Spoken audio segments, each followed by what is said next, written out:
The sun These dipped low mountains, they behind the teach you to jagged endure peaks of the How, Colorado Elias? Rockies, by painting the outlasting sky every in storm shades just of like amber them. and blood.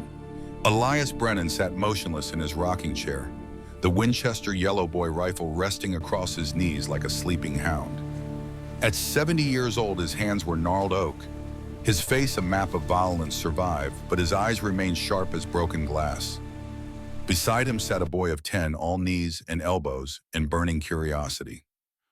"Grandpa," Benjamin said, his voice small against the mountain silence. "Tell me about the war." Elias's jaw worked beneath his silver beard. His fingers, thick and scarred, drummed once against the rifle's brass receiver. A mockingbird called from the pins, and somewhere below, a creek murmured its eternal confession to the stones. "Which war, boy?" "The one where you met Grandma, when she was a giant." A smile ghosted across the old man's weathered face there and gone like smoke. He glanced toward the cabin behind them where lamplight spilled through windows, cut tall enough for a woman who had to duck through doorways built for ordinary souls.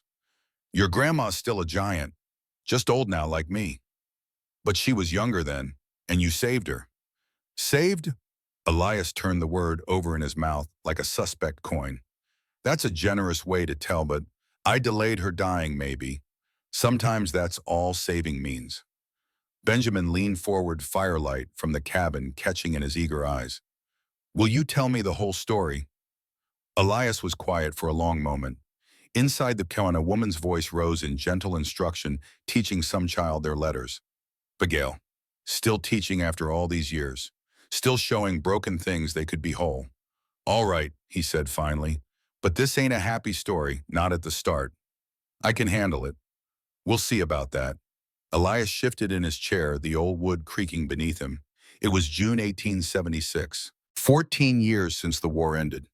3 years since I lost everything that mattered. The boy waited, barely breathing. 3 years since I became what I am. A killer who forgot how to be a man. The old man's eyes unfocused, looking past the boy, past the mountains, into a country of memory where the dead still walked and blood never dried. It started the way most violence does, with a man in the wrong place doing the wrong thing to the wrong person. Colorado Rockies, June 1876. Dawn came cold to the high country, bleeding through the pines in shafts of pale gold. Elias Brennan moved through the forest without sound, his moccasins finding purchase on stone and root with the certainty of long practice. At 40 years old, he was 6 feet and 2 inches of weathered sinew and quiet rage, a man built from the same unforgiving material as the mountains themselves. He checked his beaver traps with mechanical precision. 7 sets along the creek, each placed where the current carved deep channels through the rocky soil. 3 held drowned animals, their pelts thick and valuable. He reset the traps, working quickly, his breath misting in the thin air. The 8th trap was wrong. Elias saw it before he reached the water. The chain had been disturbed, pulled from its anchor stone, and left lying across the bank. No beaver did this. No animal with sense would approach a trap already sprung. He went still, every nerve suddenly alive. The forest around him held its breath. No bird song, no squirrel chatter, just the creek's endless whisper and the wind's low moan through the high branches. 2 men emerged from the undergrowth 30 yards downstream, their rifles held low and ready. They wore the rough clothes of prospectors or drifters, their faces hard with the kind of hunger that makes men stupid. The first man was tall and rail-thin, his beard matted with old food. The second was younger, maybe 20, with eyes that hadn't yet learned to hide their fear. They saw Elias and stopped. "Morning, friend," the tall one said, his voice carrying false cheer across the water. "Didn't expect to find anyone up this high." Elias said nothing. His right hand hung loose at his side, 6 inches from the bowie knife sheathed at his hip. His left hand held a dead beaver by the tail, the animal's wet fur gleaming in the early light. "That's a nice pelt," the tall man continued, taking 3 steps closer. "Real nice. Bet you got more back at your camp." The younger one shifted his weight, nervous. His rifle barrel dipped toward the ground, then rose again. "Amateur." Elias watched them with the flat patience of a predator waiting for prey to commit. He had learned this stillness in the war, when movement meant death and silence meant survival. Some men never lost the habit. "We're just passing through," the tall man said. "Don't want no trouble, but we're awful hungry. Figured maybe you could spare some supplies. The lie was clumsy obvious. These men hadn't eaten in days true enough, but hunger wasn't what drove them. Elias could smell their intention like smoke on the wind. Creek's that way, Elias said, his voice flat as January ice. Keep walking. The tall man's false smile vanished. Now that ain't neighborly. We come all this way, least you could do is share what you got. Wrong. Wrong what? Wrong place, wrong man, wrong day. The tall man's hand twitched toward his rifle. That was all the warning Elias needed. He moved. The Bowie knife cleared its sheath in a whisper of steel on leather. Elias covered the 30 yards in heartbeats, his boots finding stones that wouldn't shift his body low and driving forward. The tall man tried to bring his rifle up, but he was too slow, too certain of his advantage, too used to victims who froze instead of attacked. Elias's left hand caught the rifle barrel and shoved it skyward. The weapon fired the shot, cracking loud in the mountain silence, the bullet going wild into the trees. His right hand brought the knife up and across in one fluid motion. 12 inches of forged steel opened the tall man's throat from ear to ear. Blood sprayed hot across Elias's face. The tall man's eyes went wide with shock, then empty. He fell backward into the creek with a splash that sounded obscene in its ordinariness. The younger one stood frozen, his rifle shaking in his hands. He was making a sound low in his throat, a whimper that might have been a word if fear hadn't strangled it stillborn. "Drop it," Elias said. The boy didn't move. Couldn't move. His whole body trembled like a pine in high wind. Elias closed the distance in 3 strides, knocked the rifle from the boy's hands with a single sharp blow, and drove his knee into the young man's gut. The boy folded, gasping, and Elias's hands found his throat. "Please," the boy managed. "Please, I didn't want to. He made me, please." Elias looked into those terrified eyes and saw truth there. Saw a kid who'd followed the wrong man down the wrong path and now faced the consequences. Saw himself maybe 30 years ago, before Martha, before the war, taught him what he was capable of. His hands tightened. The boy's face went purple. His hands scrabbled at Elias's wrists, fingernails drawing blood, but Elias's grip was iron. The boy's eyes began to roll back. Then from somewhere deep in memory, a voice, Martha's voice, soft and certain and utterly immovable. "You're better than your rage, Nathaniel." She'd called him Nathaniel, his mother's name for him, the one he'd left behind with his childhood and his innocence. Martha was the only one who'd used it, who'd seen past the violence to the man he'd been trying to become. Elias's hands opened. The boy collapsed to the ground, sobbing and retching his hands at his bruised throat. Elias stood over him, breathing hard, the knife still in his right hand, the blade dark with blood that dripped steadily onto the rocky soil. "Get up," Elias said. The boy didn't move. "I said get up." Slowly shaking, the boy climbed to his feet. He swayed, nearly fell, caught himself against a tree. His eyes never left Elias's face. "You got a camp." The boy nodded, mute. "Show me." They walked in silence, the boy stumbling ahead, Elias following at a distance that would give him time to react if the kid tried something stupid. The camp was a quarter-mile downstream, a miserable affair of wet blankets and cold ashes. 2 horses stood hobbled nearby, their ribs showing through dull coats. "Take the horses," Elias said. "Ride east. Don't stop till you hit Denver. Don't come back to these mountains. You understand me?" The boy nodded frantically. "If I see you again, I'll finish what I started." "Nod if you understand." Another nod, jerky and desperate. Elias watched the boy saddle both horses with shaking hands, mount the healthier of the two, and disappear into the trees at a trot that would break into a gallop as soon as he felt safe enough to risk it. Alone again, Elias walked back to where the tall man's body lay half in and half out of the creek. He grabbed the corpse by the ankles and dragged it into the deeper brush off the trail where scavengers would find it easily. Let the mountain take care of its own garbage. He cleaned his knife in the creek, watching blood swirl away downstream. The water turned red, then pink, then clear again. Nature forgetting like it always did. 16 men in 3 years. The mountain kept count, even if he'd stopped. He gathered his beaver pelts and began the long walk home. The discovery. Elias's cabin sat in a clearing 9,000 feet above sea level, built into the side of the mountain where granite bones pushed through thin soil. He'd chosen the location for its defensive advantages. A single approach from below steep walls to the north and west, a sheer drop to the east. A man could see trouble coming from half a mile in any direction. The cabin itself was sturdy but spare. 12 feet by 16 log walls chinked with mud and moss, a stone fireplace that drew clean shuttered windows that could be barred from inside. Beaver pelts hung drying on frames outside. Steel traps lined one wall like iron teeth. A Winchester 1866 rifle, the brass receiver gleaming gold in the afternoon light, rested in brackets above the door. Inside was darker. A rope bed with a corn husk mattress, a table and one chair, shelves holding coffee flour, salt ammunition. On the mantel above the fireplace sat a daguerreotype in a smoke-stained frame. A woman with kind eyes and a small boy grinning gap-toothed at the camera. Behind them a cabin much like this one before fire had reduced it to ash and memory. Elias didn't look at the photograph as he entered. He'd learned not to. Looking meant remembering, and remembering meant the whiskey, and the whiskey meant waking at noon with a mouth like grave dirt, and another day wasted in a life that already felt like waste. He hung his pelts to dry, cleaned and oiled his knife, checked the loads in his Colt Army revolver. 6 shots each chamber filled with .44 calibers death. He'd carried the gun through the war, through the years after, through enough killing that the walnut grips fit his hand like they'd grown there. Hunger pulled at his belly. He had smoked elk in the cache hardtack coffee beans, enough to last another week before he'd need to hunt again.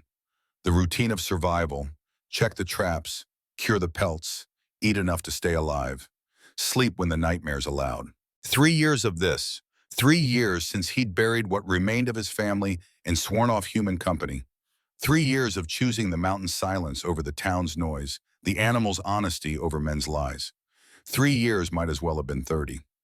The sun angled toward evening when Elias went to check his water supply. The creek that marked his eastern boundary ran clear and cold year-round, fed by snowmelt from the peaks above.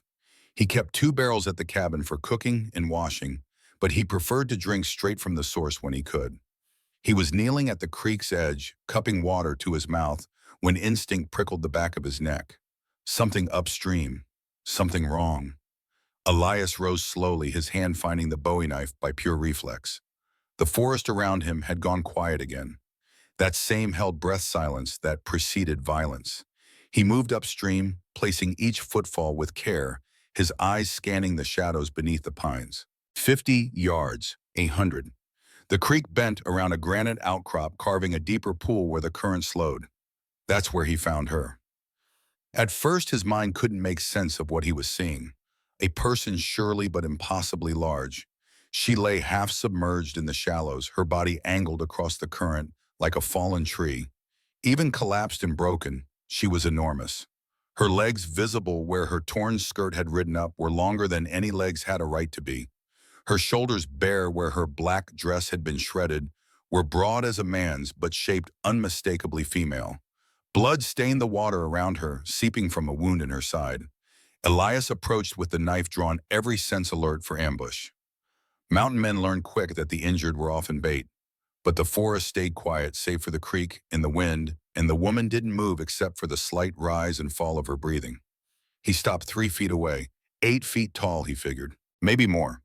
Her body was proportioned, normally not grotesque or deformed, just scaled to impossible dimensions. She wore the black habit and white coif of a nun, though both were filthy with mud and blood and torn in a dozen places. Her face, visible in profile, was young, late 20s, maybe 30, strong-featured. Not beautiful in any conventional sense, but striking in the way a mountain was striking. Impossible to ignore. Elias's hands tightened on the knife. His first instinct was to walk away.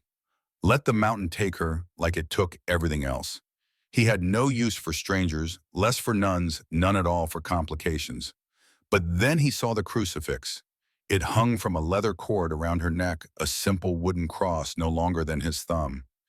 It lay against her collarbone, rising and falling with her labored breath. Memory hit him like a fist. Martha praying beside their bed every night, her own crucifix clutched in her hands, her lips moving in silent conversation with the God she'd never doubted. Martha begging Father O'Brien to come These perform mountains, they last teach you rites to when endure. the fever took How, Benjamin Elias? and the By priest outlasting refusing every because the storm, just boy like them. hadn't been baptized, because Martha had been too poor to afford the fee, because the church measured grace in coins. Martha weeping over their son's unmarked grave, asking Elias why God would abandon a child. Elias had no answer then, had no answer now. He looked at the nun's crucifix and felt the old rage kindle in his chest, hot and familiar as a coal held too long. In Nun, God himself mocking him. His hand raised the knife. The woman's eyes opened. They were dark, nearly black, and filled with a pain so profound it stopped Elias cold. She looked at him without surprise, without fear, with only a terrible, exhausted acceptance. Her lips moved. Her voice came out as a whisper barely audible over the creek. "Please," she said. "The child." Elias stared at her. "What child?" Her hand moved to her belly, and for the first time he saw it. The swell beneath her ruined dress. 5 months, maybe 6. Unmistakable. The woman's eyes closed again. Her hand fell back to the water with a small splash. Elias stood frozen, this knife still raised, his mind racing. A pregnant nun, shot and left to die in the high country, running from something or someone. And he'd found her through sheer chance the same day he'd killed a man and spared a boy, the same day he had heard Martha's voice in his head for the first time in 3 years. "Damn you, Martha," he said to the empty air. He sheathed the knife. The bargain. Moving the woman was like moving a full-grown elk. Elias was strong, hardened by years of mountain labor, but she outweighed him by 40 pounds at least. He got her into a fireman's carry, her massive frame draped across his shoulders, and started the slow trudge back to his cabin. His old shoulder wound, a gift from Confederate artillery at Antietam 14 years ago, screamed with every step. The bullet fragments the surgeon couldn't dig out ground against bone and nerve, sending lightning down his arm. He gritted his teeth and kept moving. 200 yards uphill, every step measured in pain. He laid her on the cabin floor because his bed was far too small.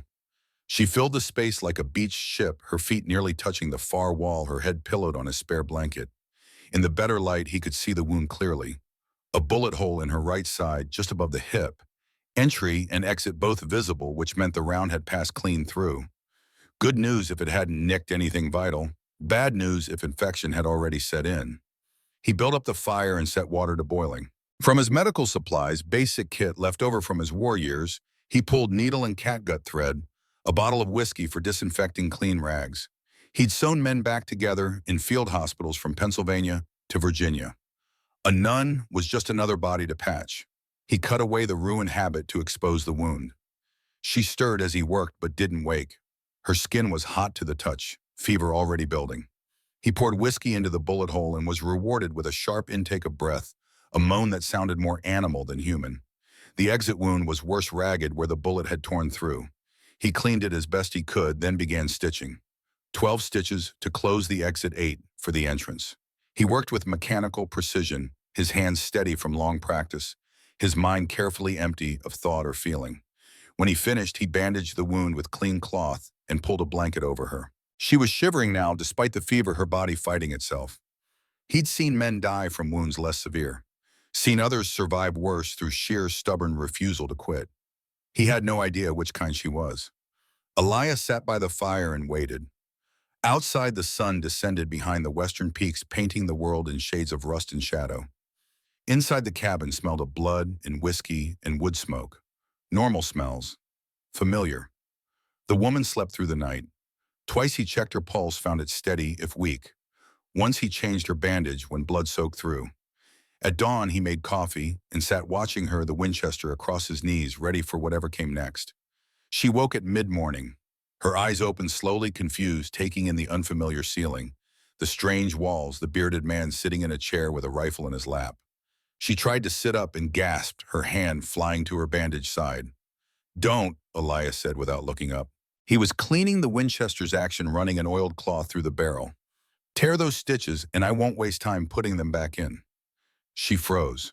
Her eyes, fully alert now, darted around the cabin, cataloging exits, weapons, threats. Smart. Elias noted it without comment. "Where am I?" Her voice was stronger than he'd expected. Educated accent. Eastern, maybe Pennsylvania. "My cabin, my mountain. Why did you save me?" "Didn't save you, just delayed your dying." He reassembled the rifle, each piece clicking into place with satisfying precision. "You were bleeding out in my creek. Figured I'd plug the holes, see if you lasted." She was silent for a long moment, studying him. Elias could feel her gaze like weight on his skin, measuring, judging. "What's your name?" she asked. "Brennan, Elias if you earn it. I'm Sister Abigail from the Sisters of Mercy Convent. Don't care what you were, only care what you do here. What do you want me to do?" Now Elias looked at her directly. "Work until you're healed, then leave." "I'm pregnant. I can't work like this." "Then you're useless." He stood, walked to the door, opened it. Cold air rushed in, carrying the scent of pine and snow. "Door's there. Die in the wilderness or die here, your choice." Abigail's jaw tightened. For a moment, something fierce flashed in her eyes, something that reminded Elias of cornered animals who decided to fight instead of flee.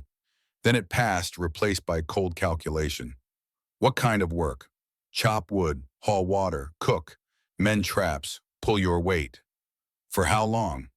"Till spring thaw, 4 months. Baby's born, you heal up, you go. And if bounty hunters come, I'm guessing I'm worth something." Elias's expression didn't change. "They'll die like the others."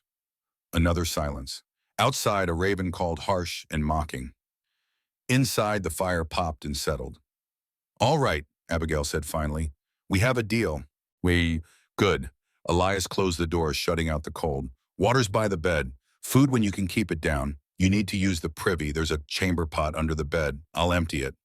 "Thank you." He grunted, neither accepting nor rejecting the gratitude. He settled back into his chair, took up the Winchester again, and went back to cleaning. Abigail watched him for a few moments longer, then closed her eyes. Within minutes, her breathing had evened into sleep. Elias sat alone in the dim cabin, surrounded by the smell of blood and sickness, listening to a stranger breathe, and wondered what fresh hell he'd invited into his life. Silence and suspicion. The first 3 days passed in near total silence. Abigail slept most of the time, her body channeling all its energy into healing. When she woke, Elias would be there with water or broth made from elk bones, which he'd set beside her without a word before returning to his work. She'd drink, eat a little, sleep again. He watched her when she didn't know. Watched the way her hands, huge and capable, trembled when she lifted the cup. Watched the pain that crossed her face when she shifted position. Watched her lips move in silent prayer, though she had no rosary to count. On the 4th day, she sat up on her own. Elias was at the table working his way through a plate of fried salt pork and hardtack when he heard her move. He didn't turn, didn't acknowledge, just kept eating with mechanical precision. "How long?" she asked. "4 days. I need to move. I'll stiffen up if I don't." "Don't tear the stitches." She stood slowly, using the wall for support. Even hunched over and weakened, she towered. Her head nearly brushed the ceiling beams. She took one step, then another, her face pale with effort. Elias went back to eating. Out of the corner of his eye, he tracked her progress across the cabin. 3 steps to the window. A long pause while she looked out at the mountains. 3 steps back. Another pause at the foot of his bed. "You sleep in the chair?" she asked. "Bed's too small for me, with you in it. You could have put me on the floor." "Floor's got splinters. Infection's bad enough without adding to it." She was quiet for a moment. Then, "Why are you really helping me?" Elias set down his fork, took a drink of water from his tin cup, considered not answering. Answered anyway. "Don't know. Mistake maybe. I'm grateful nonetheless." He grunted, picked up his fork again. The conversation, such as it was, appeared to be over. But Abigail didn't sit. She stood there, swaying slightly, her hand pressed to her bandaged side, looking at him with an expression he couldn't read and didn't want to. "I can work," she said. "Starting tomorrow, I'll earn my keep." "You can barely stand." "I'll manage." "You'll tear the stitches and bleed out. Then I'll have wasted good thread." "I'll be careful." Elias looked at her, then really looked at her, meeting her dark eyes across the small cabin.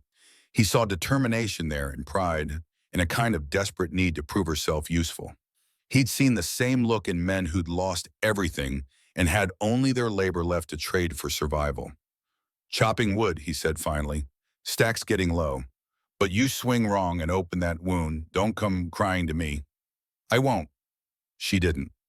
The next morning, Elias woke to the sound of an axe biting wood. He stepped outside to find Abigail working through his woodpile with methodical efficiency. She'd stripped down to her undergarments, the black habit folded carefully on a stump, and even weakened by injury and pregnancy, she split logs with power that made his own efforts look feeble. Each swing was controlled measured. The axe rose high above her head, seemed to hover at the apex, then fell with the inevitability of gravity itself. Wood split clean, the halves tumbling aside, and she'd already positioned the next log before they stopped rolling. Elias watched for 5 minutes. She split what would have taken him an hour into 3 cords, stacked them neatly, and moved on to hauling water. The water barrel sat outside the cabin, fed by a wooden sluice that ran from the creek. But the sluice had frozen and needed clearing, which meant carrying buckets the 200 yards from the creek to the cabin. 60-gallon barrels, 6 trips with a 10-gallon bucket. Abigail made 2 trips. She carried 30 gallons at once, 3 buckets balanced on a wooden yoke across her shoulders, walking the uneven ground without stumbling. Elias went back inside and made coffee. When she came in an hour later, sweat-soaked and breathing hard, he had breakfast waiting. Fried pork, cornbread, coffee, black as sin. She ate without speaking, her eyes on the food, her movements economical. "You'll open the wound," he said. "It's holding. For now. I'll be more careful tomorrow." She wasn't. The next day, she climbed onto the cabin roof and replaced shingles he'd been meaning to fix for a month. Her height gave her easy access to the peak, and her hands, huge and strong, made quick work of the cedar splits. Elias stopped commenting. If she wanted to kill herself working, that was her business. But he noticed other things. The way she moved through the cabin, careful not to disturb his few possessions. The way she cleaned the dishes after meals without being asked, heating water and scrubbing with thorough efficiency. The way she touched the daguerreotype on the mantel, once her fingers gentle on the frame, before moving away without comment. And every night she prayed. She'd sit on the floor by the fire, her hands folded in her lap, where a rosary should rest, and her lips would move in silent conversation with whatever God listened to fallen nuns in Colorado territory. Her eyes would close. Her breathing would slow, and for 10 minutes she'd be somewhere else entirely. Elias watched these prayers from his chair, the Winchester across his knees, and felt something uncomfortable twist in his chest. Martha had prayed exactly like that. The same posture, the same expression of quiet communion. He'd found it beautiful once. Now it just reminded him of ash and unanswered petitions. On the 7th night, he spoke without meaning to. Does he answer? Abigail's eyes opened. What God does he answer when you pray? She studied him in the firelight, her face unreadable. Sometimes. What's he say? That I'm not alone, that the child will be safe, that there's purpose is suffering. Elias snorted. Convenient answers. You don't believe in God. I believe in what I can see. God's never shown his face on my mountain. Maybe you weren't looking. I looked plenty. Didn't see nothing but dirt and death. Abigail was quiet for a long moment. Then softly, you lost someone. It wasn't a question. Elias didn't answer. Didn't need to. The daguerreotype spoke loud enough. I'm sorry, she said. Don't be. Sorry doesn't bring them back. No, but it acknowledges the loss. That matters. Elias stood abruptly, the chair scraping loud against the floorboards. I'm checking the traps. Don't wait up. He left before she could respond, stepping out into the cold mountain night, letting the wind cut through his shirt like penance. Behind him, the cabin glowed warm and yellow. Inside, he knew Abigail would pray for him, whether he wanted it or not. He walked into the darkness and didn't look back, the wanted poster. 2 weeks after finding Abigail, Elias ran out of coffee. This was a problem. He could survive without most luxuries. Had survived without them for 3 years. But coffee was different. Coffee was the thing that stood between him and the whiskey bottle. Coffee kept his hands busy and his mind occupied through the long mornings when memory pressed too close, which meant a trip to Timber Creek. This town sat 12 miles southeast, nestled in a valley where gold had once run thick and men had flocked like crows to carrion. The gold was mostly gone, now played out or too deep to reach, without machinery the small miners couldn't afford. What remained was a rough collection of 400 These souls mountains, they scratching teach you to livings endure. from what the mountain How, gave up Elias? grudgingly. By outlasting every Elias storm, just avoided like them. Timber Creek when he could. Towns meant people, and people meant questions he didn't want to answer. But needs were needs. We're riding to town, he announced over breakfast. Need supplies. Abigail looked up from her plate. I can't. If anyone sees me, he tossed her his spare coat, a heavy canvas duster that hung to his knees. You'll wear this. Hood up. Don't speak. Why are you helping me? I'm not. I need ammunition. You come because I don't trust you alone here. It was a lie, but close enough to truth that neither of them challenged it. They rode double on Elias's mule, a stolid beast named Rutherford, who'd carried heavier loads through worse terrain and didn't complain about the 8-foot woman perched behind his owner. The trail wound down through pine forest and aspen groves, crossing creeks swollen with snowmelt, skirting rock slides and deadfalls. Abigail stayed silent, the coat's hood pulled low, her hands gripping Elias's waist to keep balance. He could feel her breathing against his back, could feel her tense every time they rounded a bend that might reveal other travelers. They saw no one behind him. Timber Creek appeared at midday, a single muddy street lined with false-fronted buildings that pretended to civilization. The Lucky Strike Saloon dominated the south end, its windows already glowing with lamplight despite the hour. Across from it stood Finch's General Store, and beside that the sheriff's office, where Marcus Webb maintained what passed for law in these parts. Elias tied Rutherford to the hitching rail outside Finch's and helped Abigail dismount. Even hunched beneath the coat, she drew stares. A knot of miners stopped their conversation to watch. A woman herding children across the street pulled them close and hurried past. Inside the store, Tobias Finch stood behind a counter stacked with goods that ranged from practical to optimistic. The proprietor was a nervous man in his 50s, balding, and perpetually worried who'd survived 3 different boom and bust cycles by being just agreeable enough to everyone. He saw Abigail and went pale. "Brennan," he managed, "didn't expect to see you. Need coffee, ammunition, flour and salt." Elias set coins on the counter, exact payment, no negotiation. Finch's eyes kept darting to the hooded figure behind Elias. His hands shook as he measured out the goods. From outside came the sound of voices, low and urgent, words spreading like wildfire. Elias heard it but didn't react. He waited while Finch wrapped his purchases in brown paper, tied them with string, counted back change with fingers that fumbled the coins. "That'll be all," Finch asked. "That'll be all." They were halfway to the door when Vernon Pike stepped inside. Pike was a miner, one of the few still working a claim, with any promise, a man who'd made just enough money to think himself important and just enough enemies to prove he wasn't. Whiskey fumes came off him in waves despite the early hour. "Well now," he said, his voice carrying through the suddenly quiet store. "Elias Brennan, and who's this you got with you?" "None of your concern, Pike. Step aside." "See, that's where you're wrong." Pike swayed slightly, his bloodshot eyes fixed on Abigail's hooded form. "I heard tell the army's looking for someone. Big woman. Real big. Heard there's money in it." Elias's hand moved to his Colt, not drawing, just resting there casual as comment. "Walk away, Pike. They're offering $800. You know how much money that is. That's a fortune in these parts." Pike took a step closer, emboldened by liquor and greed. "Maybe I'll just take a look at who you got there, see if she matches the description." Elias drew and fired in one motion. The bullet took Pike's right hand at the wrist, ruptured bone and sinew, sent the hand flopping to the floor in a spray of blood. Pike's scream was high and thin, the sound of a man whose world had just narrowed to a single point of unimaginable pain. The whole store seemed to hold its breath. Elias aimed the Colt at Pike's face. His voice came out flat and cold as winter stone.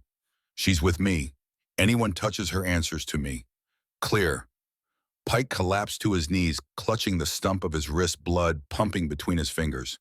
Around the store, men pressed against the walls, hands raised, making themselves small. "I said clear." A chorus of agreement. "Yes, clear, absolutely clear."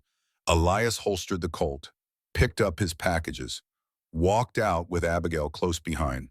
On the street, Sheriff Marcus Webb stood waiting, his hand resting on his own holstered gun. Webb was 55, gray-haired and gray-eyed, a veteran of Chancellorsville who'd left the war with a limp and a head full of ghosts. He'd been a good man once, might still be on days when the ghosts let him. "Brennan," he said, "that was excessive." He threatened, "What's mine?" Webb's eyes moved to Abigail, taking in her height even beneath the coat, the way she stood with shoulders squared despite obvious fear. His expression didn't change, but something flickered in his gaze. Recognition, maybe. Understanding. "She matches a description," Webb said carefully. "Federal warrant came through last week. Sister Abigail Thorne, wanted for the murder of Father Edmund Ashford." Elias said nothing. I should arrest you both. You owe me, Webb. The sheriff's jaw tightened. A long silence stretched between them, filled with unspoken history. Antietam, the cornfield where boys died by the hundreds. Private Eddie Morrison, his legs blown off by canister shots, screaming for his mother. Elias carrying him 4 miles to the field hospital, while Confederate sharpshooters made sport of moving targets. Eddie had died anyway, but he died under morphine, not in a corn row, with his guts in his hands. That was Eddie's little brother I killed yesterday, Elias said quietly. The kid who tried to rob my traps. Followed Vernon Pike up the mountain looking for easy money. Webb's face went very still. You killed the Morrison boy. No, killed Pike's partner. Let the boy go, but he'll be scarred from it, marked. That's on me. Jesus, Brennan. We even now, or do I still have credit? Another long silence. Somewhere down the street, someone shouted for a doctor. Pike was still screaming. I didn't see nobody matching any description, Webb said finally. You two ride on out now. And Brennan, don't come back to Timber Creek for a while. Give people time to forget. Oblige.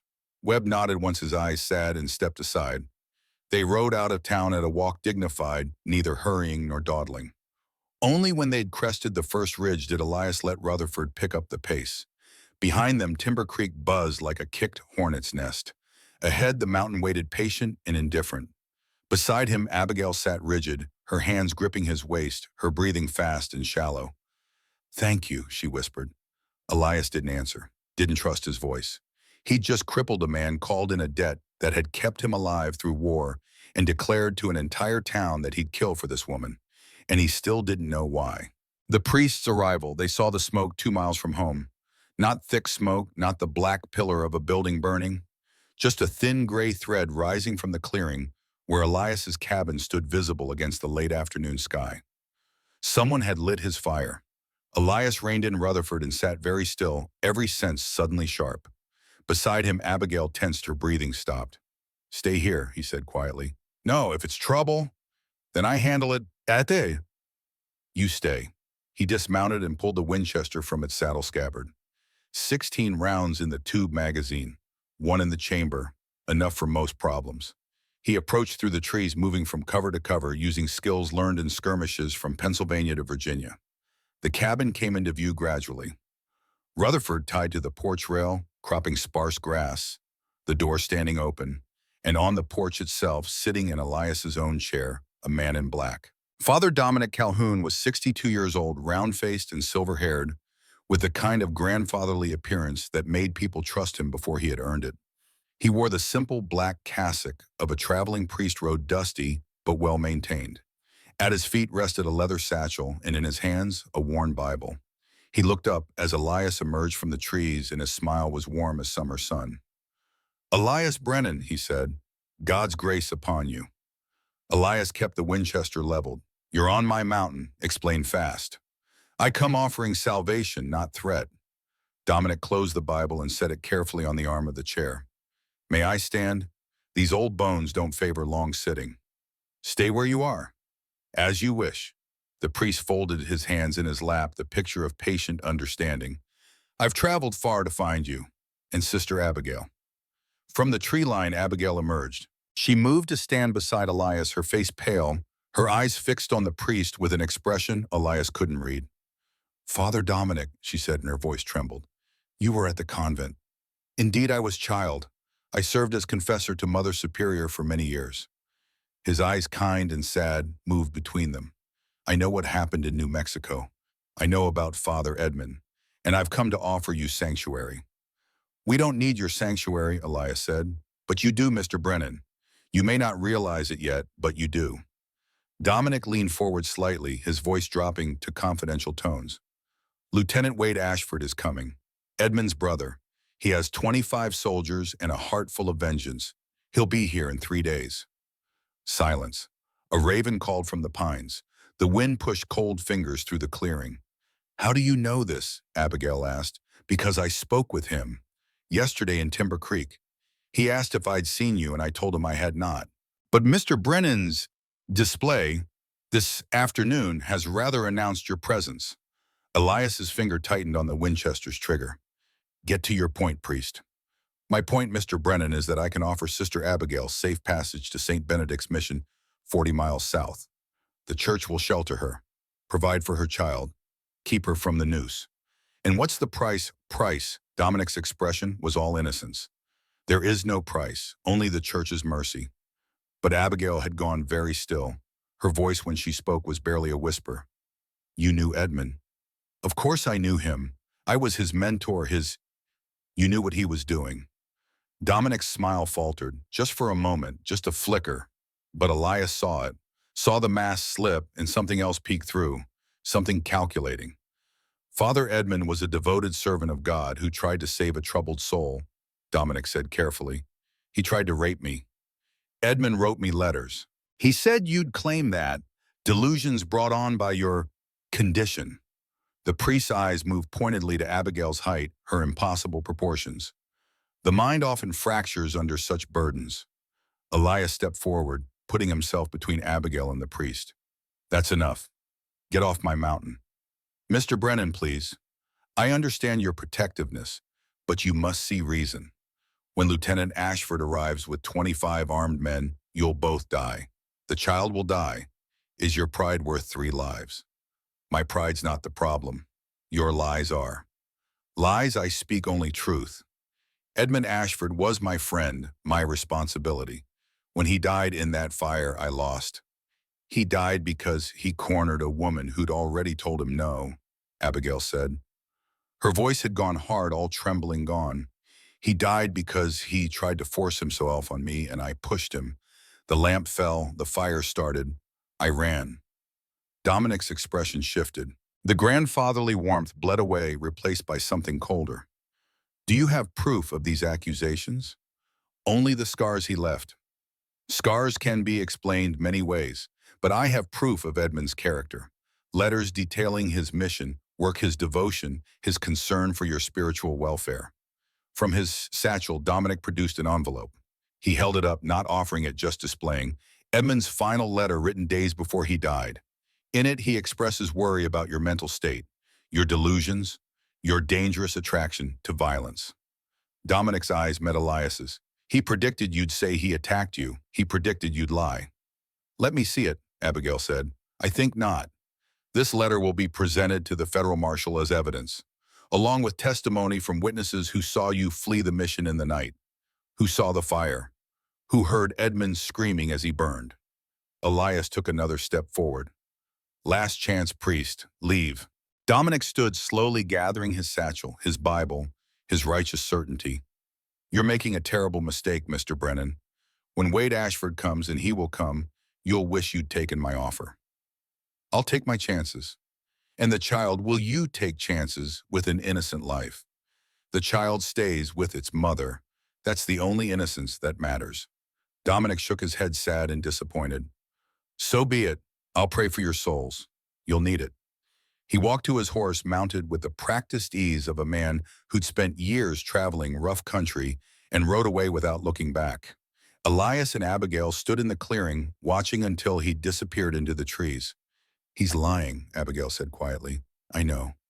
Edmund's letters. He's changed them, made them look like I'm insane. Probably. And Wade Ashford will believe him. He wants to believe his brother was good. Most people do. She turned to look at him.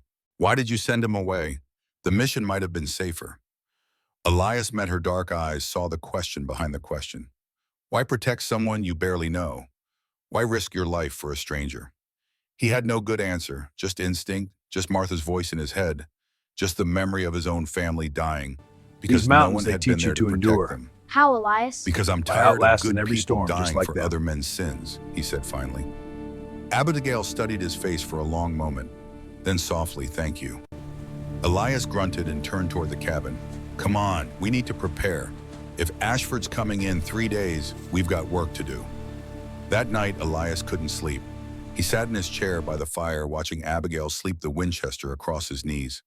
Outside, the mountain settled into its usual nocturnal symphony.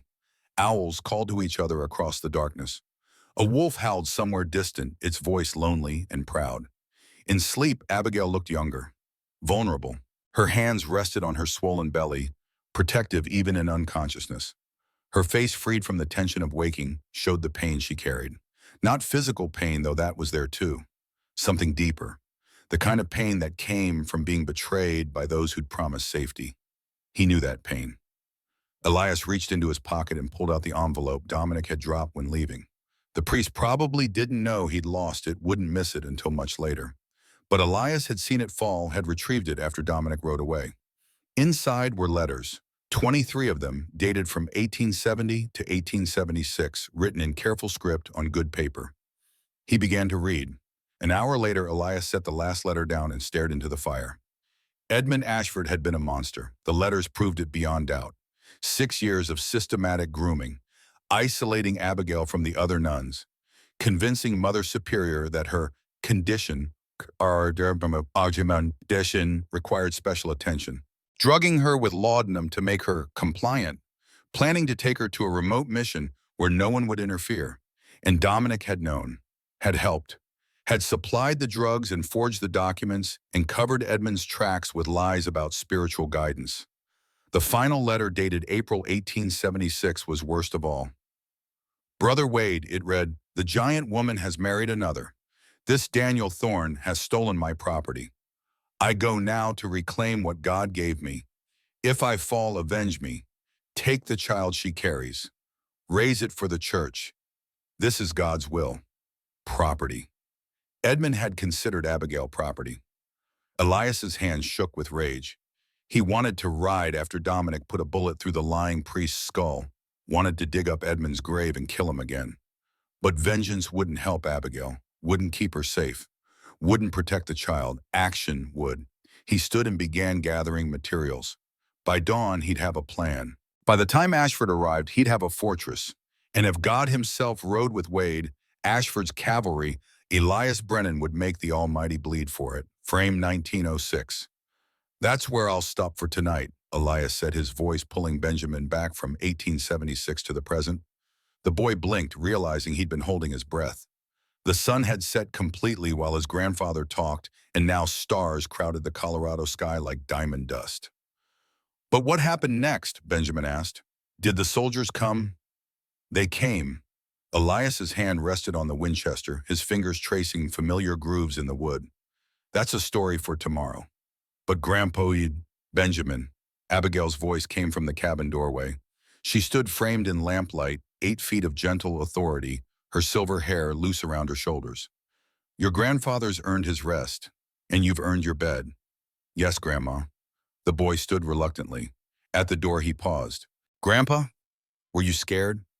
Elias considered the question, considered lying, decided against it. "Terrified," he said, "every moment of every day." "But you fought anyway." "Had to. Your grandmother needed protecting, and sometimes being scared is what makes you brave. Means you know what you're risking." Benjamin nodded, satisfied, and disappeared inside. Abigail lingered in the doorway, looking at her husband. In the lamplight, Elias could still see the young woman he'd pulled from the creek 30 years ago. Still saw the fierce determination, the quiet strength, the faith that had survived when everything else burned. "You told it true," she said. "Seemed right. Even the part about being terrified. Especially that part." Elias stood, his joints creaking. "Boys should know heroes aren't fearless. They're just stubborn." Abigail smiled. She crossed to him, took his hand in hers, and together they stood looking at the mountains that had tried to kill them and failed. "3 more days," she said. "In the story, I mean. 3 more days till hell arrived." Elias squeezed her hand. "But we survived it." "We did. Together." "Together," he agreed. They went inside, leaving the porch empty save for the Winchester and the ghosts of younger selves forever preparing for a battle that was already won. Part 2. Blood and Belief. Frame Colorado Rockies, 1906, second evening. The next evening found them in the same positions. Elias in his rocking chair, the Winchester across his knees catching the last light. Benjamin at his feet, eyes bright with anticipation. And Abigail in the doorway, leaning against the frame she'd had Elias rebuild 30 years ago to accommodate her height. "You promised the rest," Benjamin said without preamble. Elias smiled, a rare thing that creased his weathered face into unfamiliar patterns. "Did I now?" You said 3 more days till the soldiers came. I want to know what happened. What happened is we prepared for war, and war came. The old man's fingers drummed against the rifle's brass receiver, a nervous habit from decades past. But before the big battle, there were smaller ones. Tests. Blood before the flood. Abigail settled onto the porch step, arranging her skirts around her. Even at 58, she moved with the grace of someone who'd learned to navigate a world built too small. Tell him about Margaret, she said softly. Elias's expression softened.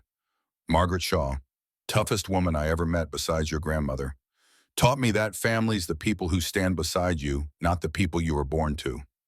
Who was she? Benjamin asked. That's where we'll start. Elias leaned back, his eyes going distant.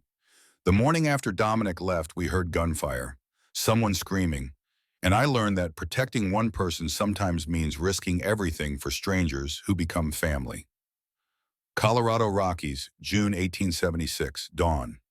After Dominic's visit. Elias woke to thunder that wasn't thunder. Gunshots, distant but clear in the mountain silence. 3 quick cracks, a pause, 2 more. The pattern of panic fire, someone shooting without aiming, wasting ammunition on fear. He was on his feet before full consciousness caught up the cold army, in his hand moving to the window. Beside him, Abigail stirred from her pallet on the floor. What is it? She whispered. Trouble. 2 miles east, maybe less. He pulled on his boots, checked the loads in his revolver, 6 rounds, each one a small promise of death. Stay here, bar the door. I'm coming with you. You're pregnant and half-healed. You're staying. Her jaw set in a way he was learning to recognize. Stubborn as the mountain itself. If someone's in trouble because of me, I won't hide. More gunshots. Closer now. And beneath them, a woman's scream, high and terrified. Elias cursed, grabbed the Winchester, and threw Abigail the spare Colt from his war bag. You know how to use this. She checked the cylinder with practiced ease, surprising him. The convent wasn't always peaceful. They ran. The trail east wound through pine forest and over granite outcrops, dropping 500 feet in 2 miles. Elias set a pace that would have broken most men, his mountain-trained legs eating ground, while his lungs worked the thin air like bellows. Behind him, Abigail kept up, despite her bulk and pregnancy, her longer stride compensating for the awkwardness of her condition. The gunfire had stopped by the time they reached Shaw's trading post. The building sat in a clearing, carved from the forest, a sturdy log structure with a false front that proclaimed finest goods in the territory in faded paint. Behind it stood a barn and corral. Smoke rose from the chimney, peaceful as Sunday morning. But the 3 horses tied to the hitching rail told a different story, and so did the body lying face down in the dirt, blood pooling beneath it. Elias dropped to one knee behind a deadfall, the Winchester coming up smooth.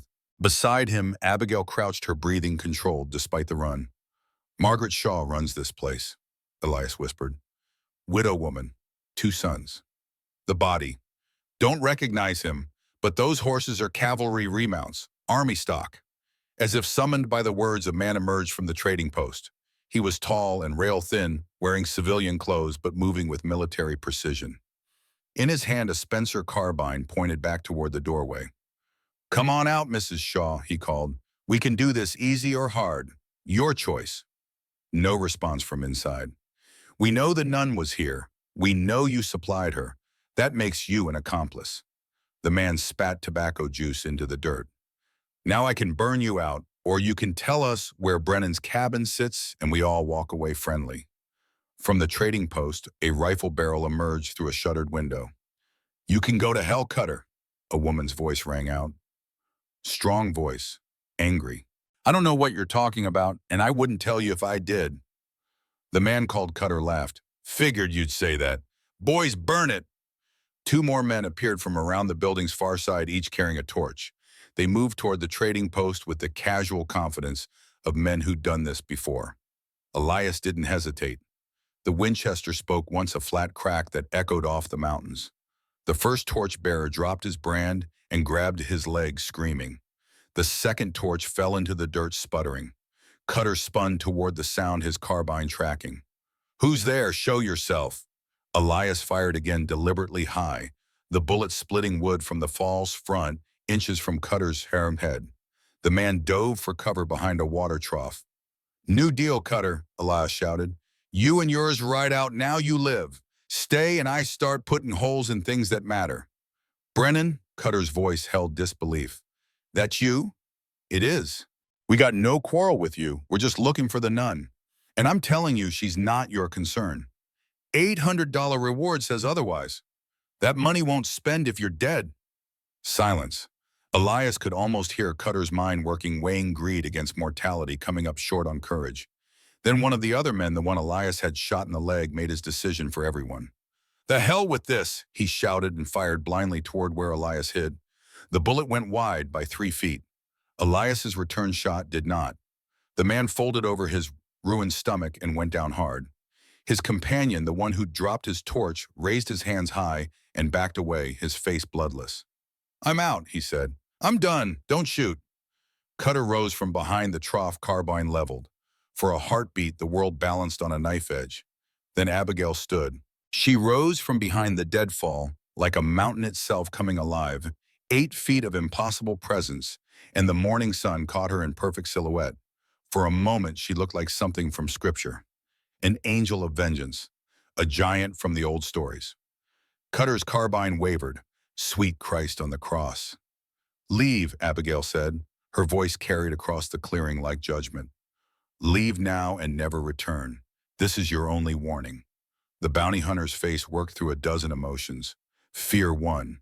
He backed toward his horse, never taking his eyes off Abigail, mounted in one smooth motion and spurred away at a gallop. His companion followed, leaving the wounded man behind. The man Elias had gut shot was still alive, moaning low in his throat.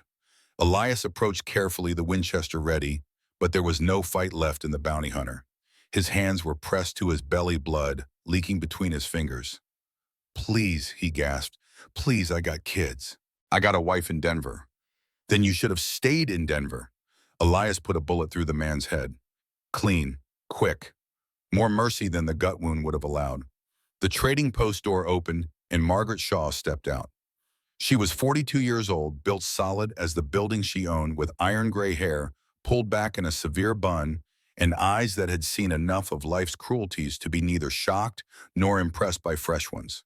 She wore men's trousers and a work shirt, and the Winchester rifle in her hands was held with the confidence of long familiarity. Behind her came 2 young men. The older was 19, broad-shouldered and serious-faced with his mother's steady eyes. The younger was 16, still growing into his height, nervous energy crackling off him like static. Elias Brennan, Margaret said. Been 3 years since I saw you last. Margaret, Elias nodded to the boys. Jacob, Samuel. You saved our lives, Jacob said. You were doing fine on your own. We were about to be burned alive. This from Samuel, his voice cracking slightly. That's not fine. Margaret studied Abigail with frank curiosity. This the woman everyone's hunting? Sister Abigail Thorne, Elias said. She's under my protection. Heard you shot Vernon Pike's hand off in Timber Creek yesterday. Heard you threatened to kill anyone who touched her. Margaret's expression was unreadable. That true? It is. Good. Margaret lowered her rifle. My Henry was half Cheyenne. Good man. Best man I ever knew. White folks killed him because they thought he was stealing horses. Wasn't stealing anything but trying to catch his own moles that got loose. Her voice stayed level, but her knuckles were white on the rifle stock. I know what it's like being hunted for what you are instead of what you've done. I'm sorry about Henry, Abigail said quietly. Don't be sorry. Be alive. These mountains, That's they teach the you to best endure. revenge against How, those who Elias? think different By means outlasting wrong. every storm, just Margaret like them. looked at the dead bounty hunter, then at her sons. Jacob, Samuel, get this trash off my property. Take it far enough the smell won't reach us. Yes, ma'am. As the boys worked, Margaret gestured Elias and Abigail inside. The trading post was exactly what it appeared to be. Shelves stocked with goods ranging from practical to optimistic. Flour and coffee and ammunition sharing space with bolts of cloth and patent medicines. A pot-bellied stove in the center provided heat. The smell of leather and tobacco and coffee beans mixed into something comforting. Margaret poured coffee from a pot that had been sitting so long the liquid could have passed for tar. She handed cups to her guests and settled into a chair behind the counter. They'll be back, she said without preamble. Cutter's a coward, but he's a coward who needs money. He'll gather more men and try again. Let him try, Elias said. I wasn't finished. He'll be back, and when he comes, it'll be with numbers. But here's the thing. Margaret leaned forward. I'm with you, me and my boys. We stand together or we fall apart. This isn't your fight. The hell it isn't. They came to my home, threatened my sons, tried to burn what I built. That makes it personal. She looked at Abigail. Besides, I spent 5 years helping folks on the Underground Railroad move west after the war. Helping people escape unjust bondage is a habit I can't seem to break. We're grateful, Abigail said. Don't be grateful yet. Wait till we survive. Margaret pulled a hand-drawn map from beneath her counter and spread it on the wood. This is what I know. Lieutenant Wade Ashford is camped at Widow Creek 5 miles east of here. He's got 25 soldiers, regular cavalry, but that's not the worst of it. Elias studied the map. Margaret had marked defensive positions, approaches, water sources. She'd been thinking tactically. What's worse than 25 soldiers? 12 Ute scouts, professional trackers. They know these mountains better than you do, Elias. Better than anyone white. Margaret tapped the map. And he's offering $50 to any local who will guide his men through the passes. Last I heard, 13 miners and bounty hunters had signed up. 50 hostiles, Elias said quietly.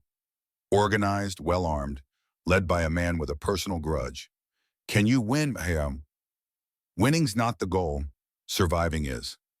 Margaret nodded as if he'd said something wise. Then you'll need help. My boys are good shots. I'm better. We'll fight. You have a trading post to run. I have a family to protect. The post is just a building. She stood extending her hand. We in this together, Brennan? Elias looked at the hand weathered and strong offered in alliance. He thought of Martha, who'd always told him that good people were rare and should be cherished. He thought of the 3 years he'd spent alone telling himself he was safer that way. He took Margaret's hand. Together. Preparation. They worked through the day and into the night, transforming Elias's mountain from wilderness into fortress. Elias had learned the art of field fortification in the war, serving under engineers who'd held positions against superior numbers through cunning and preparation. He'd built defenses at Gettysburg that had turned Confederate charges into slaughterhouses, had designed killing grounds where Northern boys with steady nerves and good aim had made Southern valor irrelevant. Now he applied those lessons to his mountain. The outer perimeter, 300 to 800 yards from the cabin, became a maze of death. Deadfall traps at 8 locations, massive logs balanced on tripwires positioned where trails narrowed and men would bunch. Punji pits 6 feet deep with sharpened stakes at the bottom, covered with branches and leaves placed where running men would step without looking. Abigail dug the pits. Despite her pregnancy, despite the wound in her side that had barely healed, she worked with focused intensity. Her height and strength let her excavate in hours what would have taken 2 men a full day.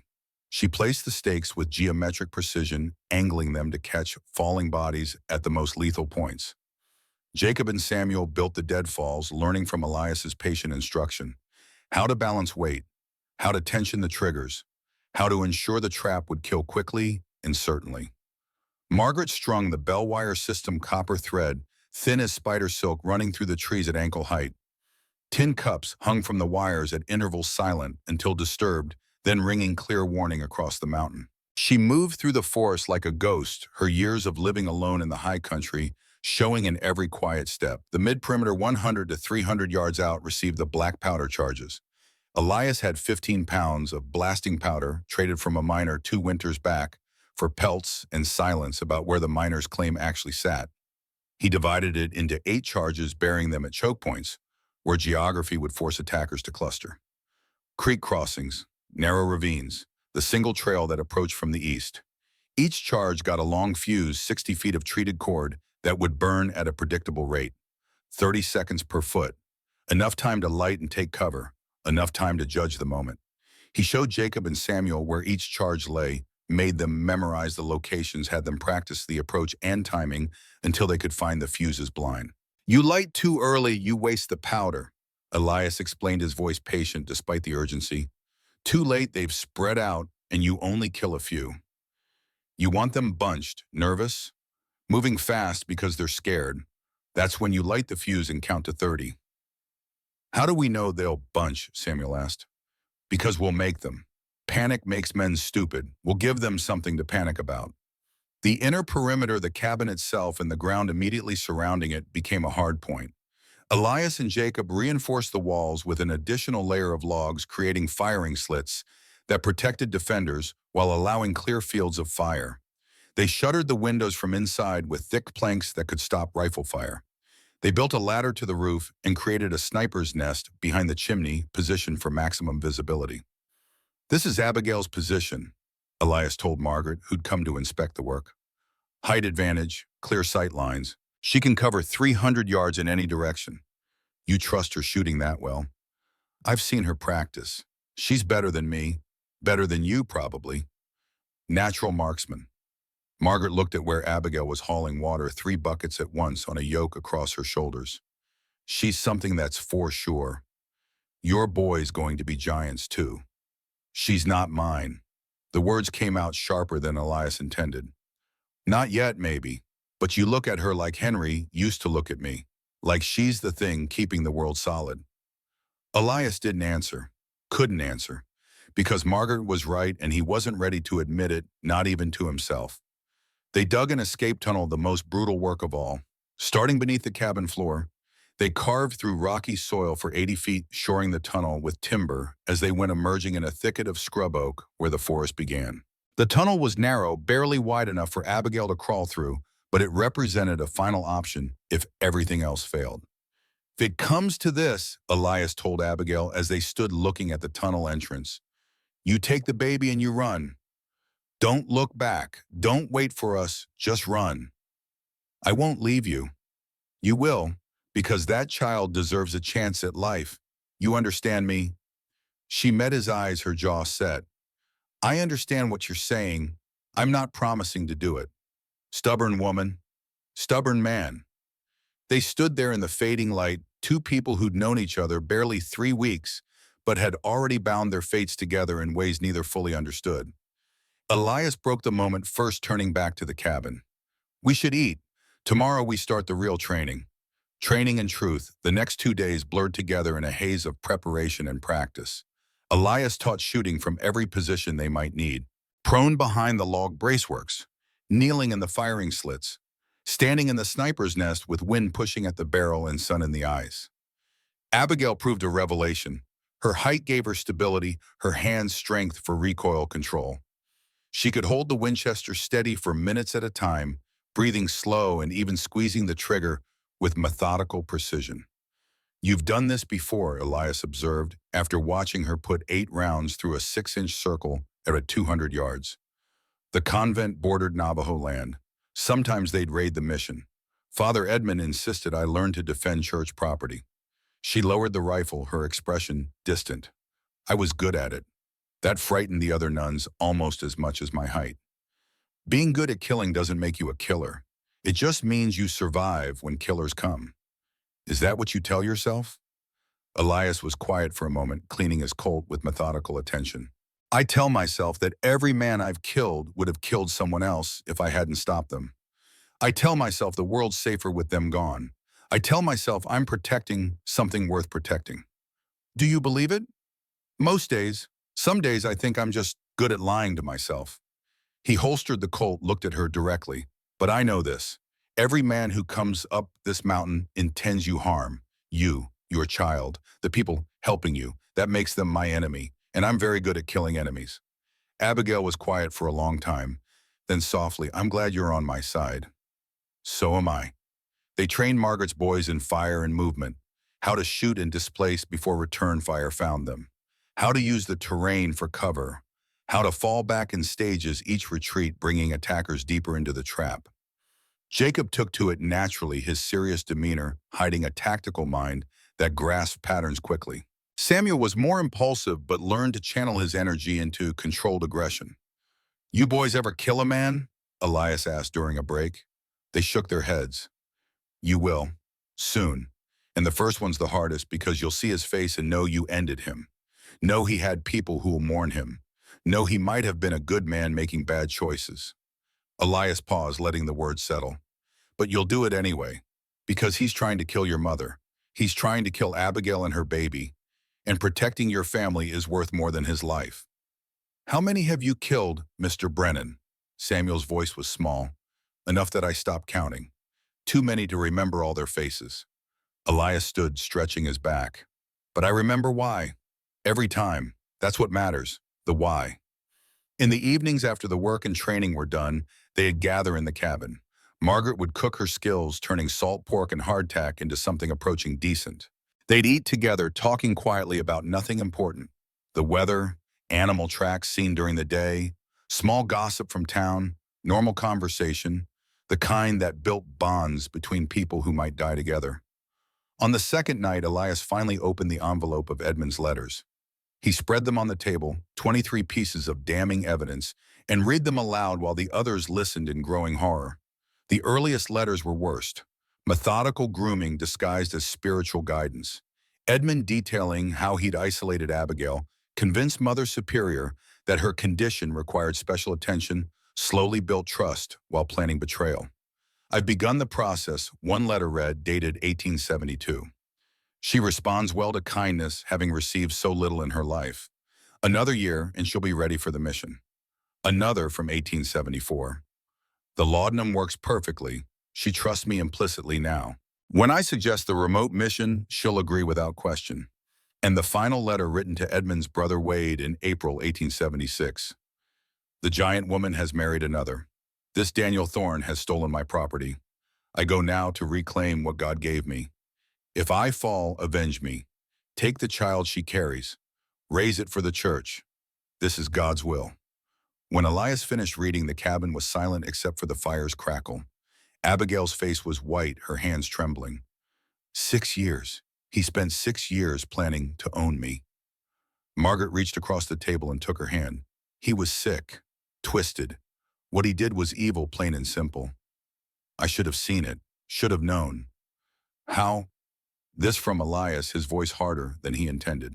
"You were 22 when he started, alone in a place that already feared you. He offered kindness when you'd known nothing but cruelty. That's how predators work. They find the vulnerable and they exploit the wounds. My husband saw it." Abigail's voice broke. "Daniel knew something was wrong. He tried to warn me, but I thought he was jealous. I defended Edmund. I told Daniel he was imagining things. And then Edmund came, demanded I return with him. Daniel stood between us, and Edmund shot him." Tears tracked down her face. "Shot him in the chest. My husband died trying to protect me from a monster I'd invited into our lives." "That's not your fault," Margaret said firmly. "Isn't it I brought Edmund to us? I defended him. Daniel died because of my blindness." Elias gathered the letters, stacked them neatly, and set them aside.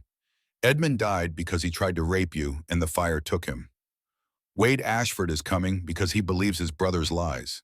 And we're going to survive because we see the truth and they don't." "What truth?" "That evil men rarely get what they deserve. So sometimes good people have to deliver justice by hand." He met her eyes across the table. "You didn't kill Edmund. You defended yourself. There's a difference. And whatever happens when Wade gets here, you'll still be defending yourself. That's not murder. That's survival." Jacob spoke up, his voice uncertain. "Mr. Brennan, if we survive this, what happens after?"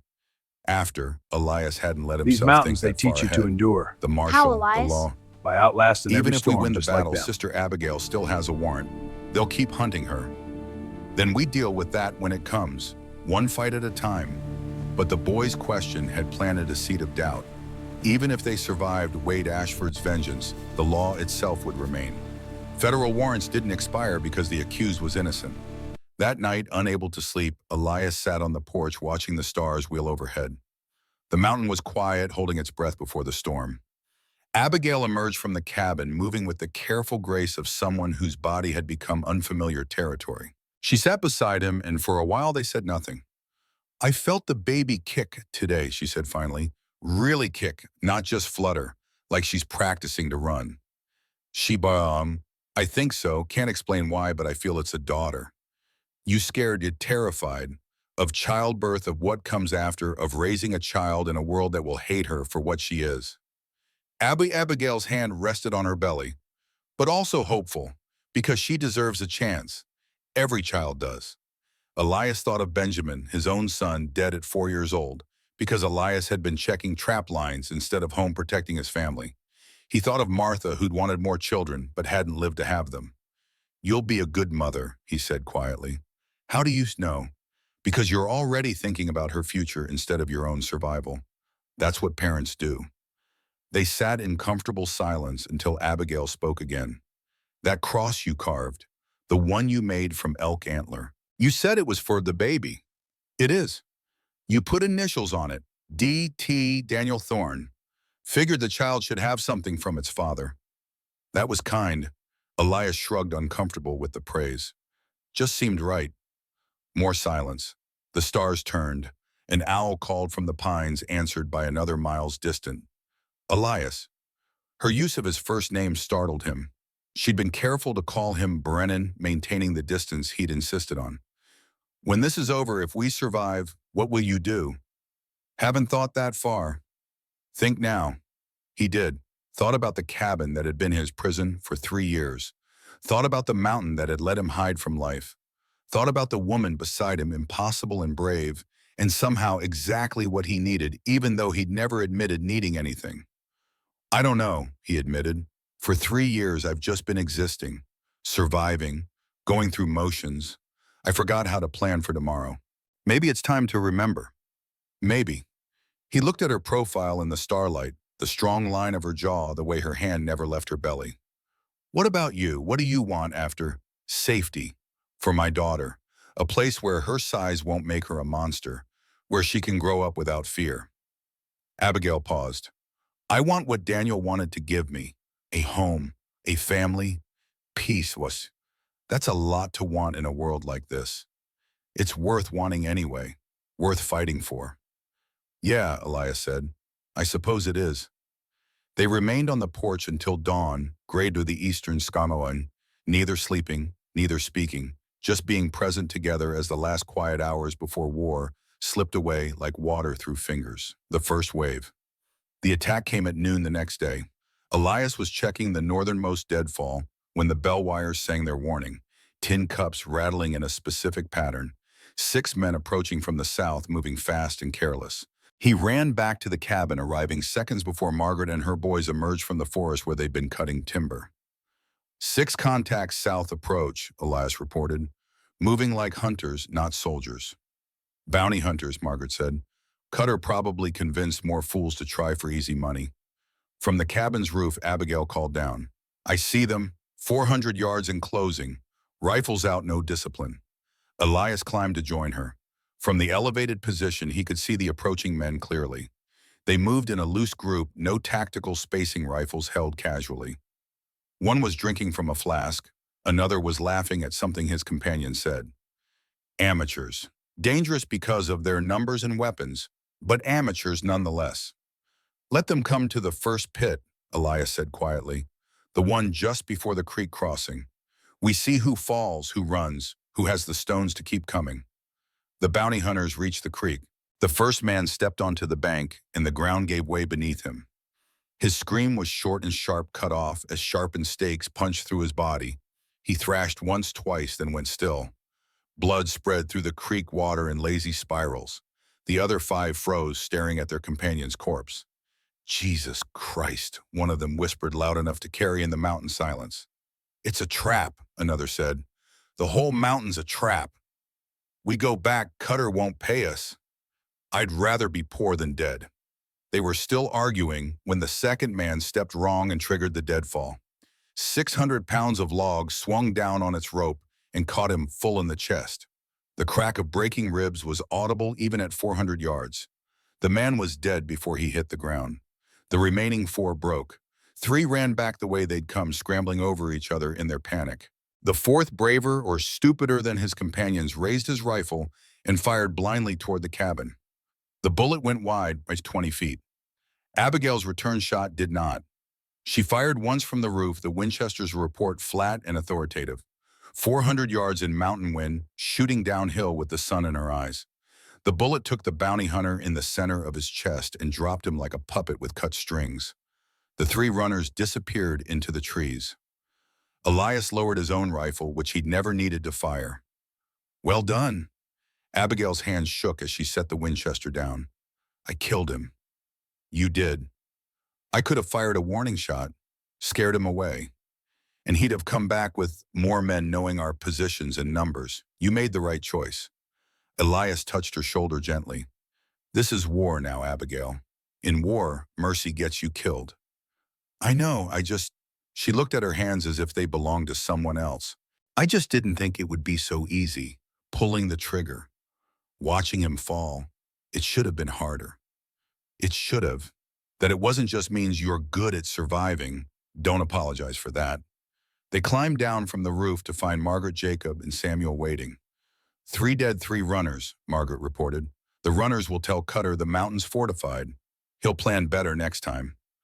Or he'll get scared and quit, Samuel offered hopefully. His mother shook her head. Men like Cutter don't quit. They get angry, get desperate, get dangerous. She was right. 2 hours later, as they were dragging the bodies away from the approaches, the bell wires sang again. This time the pattern was different. Many men moving from multiple directions. Elias climbed to the roof and counted. From the north, 8 men on horseback moving slow and cautious. From the south, where the first attack had come, 6 men on foot staying in cover. From the east, 4 more carrying torches. 18, he called down. Coordinated approach. They're learning. Can we hold? Jacob asked. We're about to find out. The northern group reached the first deadfall and stopped, having learned from the earlier casualties. They dismounted and began probing the ground ahead with long sticks, searching for pits and triggers. Smart. Cautious. Exactly what Elias would have done. But caution took time. While they worked, Elias positioned his defenders. Margaret and Samuel in the cabin's east-facing firing slit, covering the torchbearers. Jacob on the south side, watching the 6 men in the trees. Abigail on the roof with clear sightlines north. Wait for my signal, Elias called. Let them get comfortable. Let them think they're safe. The northern group cleared the deadfall location and remounted. They rode forward at a walk, confidence returning as the way stayed clear. 200 yards, 150, 100. They reached the creek crossing where the black powder charge waited, buried beneath the ford. Elias had run the fuse to a hidden location behind the cabin. He'd measured it twice, calculated the burn rate, marked the exact moment to light. The riders entered the creek, their horses picking through the rocky bottom.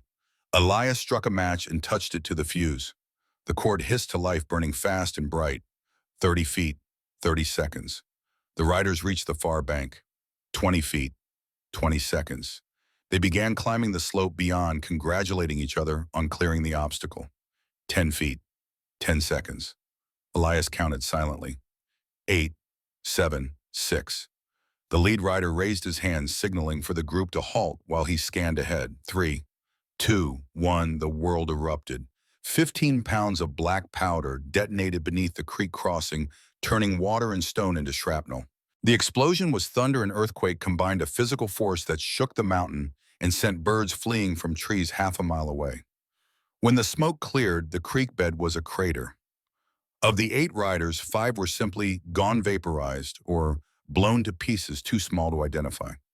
The other 3 lay scattered on the banks, their bodies broken and still. The horses, those that survived, ran screaming into the forest. At the cabin, the southern group and eastern group both froze, staring at where their companions had been. Now, Elias said quietly. Margaret and Samuel opened fire on the torchbearers. The eastern group had no cover, caught in open ground. 2 fell immediately. The others threw their torches and ran. Jacob shot at the southern group, his bullets cracking through the trees. They returned, fire muzzle flashes winking in the shadows, but they were shooting blind and their rounds went wide. Abigail, from her elevated position, could see what they couldn't. She fired with mechanical precision, working her way through targets. 1, 2, 3. Science shot a separate judgment, each impact a guarantee. The southern group broke the survivors, fleeing back the way they'd come. Silence returned to the mountain, broken only by distant screaming and the crackle of one torch that still burned where it had fallen. Casualties, Elias called. None, Margaret answered. They never got close enough. Ammunition count? 30 rounds expended, plenty left. Good, reload everything, they'll regroup and come again. But they didn't. As afternoon faded toward evening, the mountain stayed quiet. The attackers had withdrawn, carrying their wounded, leaving their dead. Elias stood on the porch, watching the sun descend, and tried to feel victorious. They'd won the first battle, killed or driven off 18 men without taking a single casualty. But he knew this was just the beginning. Wade Ashford hadn't shown himself yet. The Ute scouts hadn't engaged. The real fight still waited, gathering strength in the valley below. And somewhere out there, Lieutenant Wade Ashford was learning that Elias Brennan wouldn't be taken easily. That knowledge would make him angry. And angry men made mistakes. Elias just had to survive long enough to exploit them. Frame 806. You stopped again, Benjamin complained. Right at the good part. Elias smiled tiredly. The good part hasn't happened yet, boy. That was just the warm-up. When does the real battle come? Tomorrow's telling, but I'll warn you now, it's not pretty. Men die, good men, and some choices can't be unmade once you make them. Abigail stood from the porch steps, brushing dust from her skirts. Benjamin, your grandfather's right. The next part of the story is hard. You sure you want to hear it? I'm sure. Then tomorrow. She extended her hand to Elias, who took it and stood with a groan of old joints. Tonight we rest, tomorrow we remember. When they went inside together, leaving Benjamin alone on the porch, his mind racing with images of explosions and gunfire, and the grandmother he knew as a gentle teacher, revealing herself as a warrior who'd killed men to protect those she loved. The stars came out above the Colorado peaks, the same stars that had witnessed the battle 30 years before, indifferent and eternal. And on the wind, if you listen close, you could almost hear the echo of distant gunfire, of screaming men and falling bodies of violence that had shaped the future by refusing to let the past define it. Part 3, The Reckoning Frame. Colorado Rockies, 1906. Third evening. The final evening came with storm clouds gathering over the peaks, their bellies dark with promised rain. Elias sat in his chair, the Winchester across his knees as always, but tonight his hands trembled slightly as they rested on the brass receiver. Benjamin arrived early, unable to weight his young face tight with anticipation and dread. He'd spent the day thinking about the battle, about his grandmother killing men from a rooftop, about his grandfather turning a mountain into a graveyard. Abigail emerged from the cabin carrying 3 cups of coffee. She handed one to Elias, one to Benjamin, despite the boy's youth, and kept the third for herself. You'll need this, she said to her grandson. The end of the story is hardest. Because people die. Because good people face hard choices. She settled onto the step, her joints creaking. Even at 58, her height made ordinary furniture awkward. Your grandfather's been dancing around this part for 2 days. Time to face it straight. Elias took a long drink of coffee, grimacing at the heat. The second wave came at dawn, and it came with a man who'd lost everything and wanted someone to pay for it. Tell me, Benjamin said quietly. I will. But first you need to understand something. Elias leaned forward, his weathered face serious. When men come to kill you, when they bring war to your home, you don't get to choose clean victories. You get to choose survival or death. Everything else is just details. Thunder rumbled in the distance, a fitting prelude. Colorado Rockies, June 1876. Dawn of the second day. These mountains, they teach you to endure. Elias woke to How, silence. Elias? Not the By comfortable outlasting every silence storm, of just mountain like that. mornings with birdsong and wind and the creek's eternal whisper. This was the silence of held breath of predators, waiting of the world pausing before violence. He was on his feet with the Winchester in hand before full consciousness arrived. Outside, the pre-dawn darkness held no movement, no sound, but every instinct screamed danger. Margaret and her boys slept in the loft, their breathing even and untroubled. Abigail lay on her pallet by the dying fire, one hand resting on her swollen belly even in sleep. 6 months pregnant now, her body adapting to impossible demands. Elias moved to the window, pressing his eye to a gap in the shutters. Nothing, just darkness and trees and the first gray hints of coming dawn. Then a voice amplified, somehow rolling across the clearing like thunder. Elias Brennan! Every person in the cabin snapped awake. Margaret grabbed her rifle. Jacob and Samuel scrambled down from the loft. Abigail sat up, her face pale in the firelight's glow. Elias Brennan, I know you hear me. The voice came from the east, from the ridge above the cabin. Elias recognized it from descriptions he'd been given. Lieutenant Wade Ashford, Edmund's brother, carrying his dead siblings, raged like a banner. I am Lieutenant Wade Ashford, United States Cavalry. You are harboring a fugitive from justice. Surrender the woman called Abigail Thorne and you will be spared. Elias climbed to the roof, moving carefully in the darkness. Dawn was breaking now, painting the eastern sky in shades of ash and blood. On the ridge, perhaps 500 yards distant, he could make out a figure on horseback. Beside the rider, something that caught the early light. A speaking trumpet, the kind officers use to shout orders across battlefields. "Your answer, Brennan, will you do this the easy way?" Elias raised his Winchester, aimed carefully at the distant figure, and fired. The bullet cracked past Wade Ashford's head, close enough to make him flinch. Close enough to make the point. Not close enough to kill, because Elias wanted this man angry and stupid, not dead and martyred. "I take that as a no." Wade's voice carried rage, now the professional veneer cracking. "So be it, you've made your choice." The lieutenant wheeled his horse and disappeared below the ridgeline. Elias descended to find his defenders waiting. "He's coming," Margaret said. It wasn't a question. "He's coming, and he'll bring everything he has." Elias checked his weapons with mechanical precision. Colt Army 6 rounds, Winchester 16, Bowie knife sharp enough to shave with. "We've bloodied them twice, killed maybe 20 of their number. They'll be cautious now, professional." "How long?" Jacob asked. "They'll want full light, enough to see our positions, but early enough we're tired from standing watch all night. I'd say 1 hour, maybe less. Then we prepare." This from Abigail, who'd climbed to her feet despite obvious difficulty. Her pregnancy made every movement awkward, but her eyes held steady determination. "Everyone to positions. This ends today." They moved with practiced efficiency, the product of 2 days' drilling.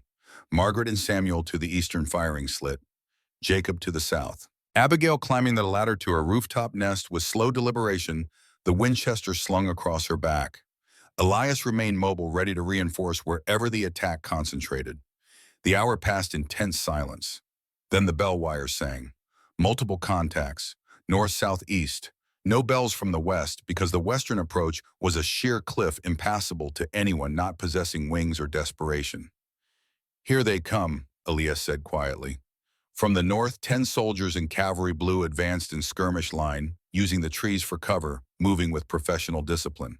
These weren't bounty hunters or desperate miners. These were trained fighters who'd survived the Indian Wars and knew their business. From the south, 8 more soldiers employing the same tactics. From the east, Wade Ashford himself with 6 mounted troopers holding back as a reserve force. 24 visible, Abigail called from the roof, but I count shadows in the trees. More waiting.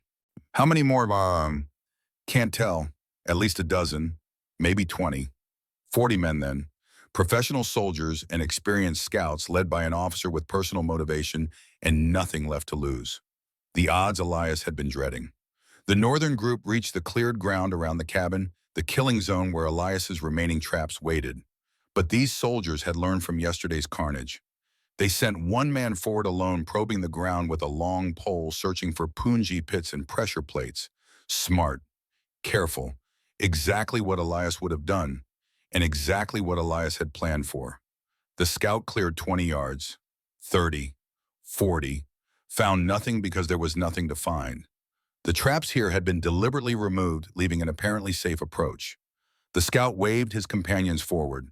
They came in a rush, 9 men running across open ground, rifles ready, professional spacing maintained even in movement. They were halfway across when Elias triggered the real trap. He'd buried the black powder charge not in their path, but 50 yards to their left beneath a deadfall he'd constructed from 3 massive pines. The explosion didn't need to kill them. It just needed to drop the trees. The blast was enormous, deafening a hammer blow of sound and force that shook the cabin's foundations. The 3 pines, their trunks already cut nearly through and held upright by ropes and tension, toppled directly into the running soldier's path. 4 men died instantly, crushed beneath tons of falling timber. 3 more went down screaming with broken legs and shattered spines. The remaining 2 stood paralyzed, staring at the carnage. Margaret shot one, Abigail shot the other. The southern approach fared no better. Those 8 soldiers had watched their northern counterparts die and hesitated, bunching together for mutual support. That hesitation proved fatal when Jacob detonated the black powder charge Elias had positioned in the creek bed behind them. The explosion caught them from behind the direction they'd assumed was safe. Shrapnel of stone and steel cut through their ranks like a scythe through wheat. 5 fell immediately. The other three ran blindly straight into the punji pit that waited in their path. Their screams were brief but terrible. In less than 2 minutes, 18 of Wade's soldiers were dead or dying. The survivors withdrew, dragging wounded when they could, leaving the dead where they fell. Silence returned, broken only by the moans of injured men and the crackle of small fires started by the explosions. Casualties, Elias called. None. This from Margaret, her voice tight. We haven't been touched. Ammunition. Still plenty? Good. Reload everything. This isn't over. He was right. 30 minutes later, Wade Ashford tried a different approach. Brennan, the speaking trumpet again. The lieutenant's voice ragged with fury and grief. You've killed 34 of my men. 34 for what? To protect a murderer. Elias didn't respond, waiting to see where this led. I have a federal marshal arriving within the hour. He carries warrants for your arrest and for the woman's. This can end legally. Brennan, or it can end with all of you dead, your choice. From the roof, Abigail called down quietly. He's lying. There's no marshal. How do you know? Because Wade Ashford doesn't care about law. He cares about revenge. If a marshal was coming, he'd wait. But he's talking because he's running out of options. She was right. Elias could hear it in Wade's voice. The desperation, the fury barely contained. What's it going to be, Brennan? Will you surrender? Elias climbed to the roof, standing beside Abigail, so Wade could see him clearly across the distance. No, he shouted back. She's innocent, and you know it. Innocent. She murdered my brother. Your brother was a rapist and a monster. He died because he tried to force himself on her. A long pause. When Wade spoke again, his voice had changed. Gone was the official tone, the officer's authority. What remained was naked pain. He was all I had. Quieter now, barely audible. After our father died, Edmund raised me, taught me. He was a good man, a man of God. He was a predator, Abigail called out, her voice carrying clear and strong. He groomed me for 6 years, Lieutenant. He drugged me. He isolated me. He planned to imprison me at a remote mission where no one could interfere. Is that the brother you want to avenge? Another long silence. Then Wade Ashford did something Elias didn't expect. He rode forward alone, his hands raised, his rifle slung across his back. He stopped 50 yards from the cabin, clearly visible, clearly vulnerable. I want to see her, he called, face to face. Let me look in her eyes and know the truth. It's a trap, Margaret hissed from below. Maybe. Elias studied the lieutenant, mid-30s, weathered by sun and combat, sitting his horse with the ease of a career cavalryman. But he came alone, unarmed. He's got 20 men in those trees. They could rush us. They could, but they haven't. Elias made a decision. Abigail is stay on the roof. Everyone else ready weapons, but hold fire. I'm going out. This response paused because Claude reached its max length for a message. Hit continued to nudge Claude along. Elias, no. Abigail's hand caught his arm. This is too dangerous. Everything's dangerous, but if there's a chance to end this without more killing, I have to try. He descended from the roof, checked his Colt, and walked out to meet Wade Ashford. They stood 10 feet apart, two men who'd never met, but whose fates had become entangled by a dead man's obsession. Up close, Elias could see the exhaustion in Wade's face, the sleeplessness and grief carved deep. You're protecting her, Wade said. Why, Malcolm? Because she's innocent. Because your brother was guilty. Because I'm tired of watching good people die for lies. Edmund's letters say different. He documented everything. Her delusions, her violence, her seduction. Your brother's letters are lies. I have different letters. 23 of them written between Edmund and Father Dominic Calhoun. They detail the grooming, the drugs, the plan. Would you like to read them? Wade's face worked through confusion, denial, desperate hope. You're lying. I'm not, and deep down you know it. You knew Edmund wasn't right. You knew, and you looked away because he was family. Elias took a step closer. I understand that. Family blinds us to truth, makes us defend the indefensible. But your brother's dead, Lieutenant. Died by his own evil choices. Chasing his ghost won't bring him back. It'll just make you a murderer too. She killed him. She defended herself. There's a difference. Wade was silent for a long moment, staring at the ground. When he looked up, his eyes were wet. He wrote me, Wade said quietly. Every week for 6 years, Edmund wrote. Told me about his mission work, his successes converting the heathen. His devotion to God. A bitter laugh. I thought he was a saint. He was a monster who wore a saint's mask. And I'm avenging a lie. Wade's hand moved to his holstered pistol. Every muscle in Elias's body tensed, ready to draw, knowing he was too slow, knowing this was how it ended. But Wade didn't draw.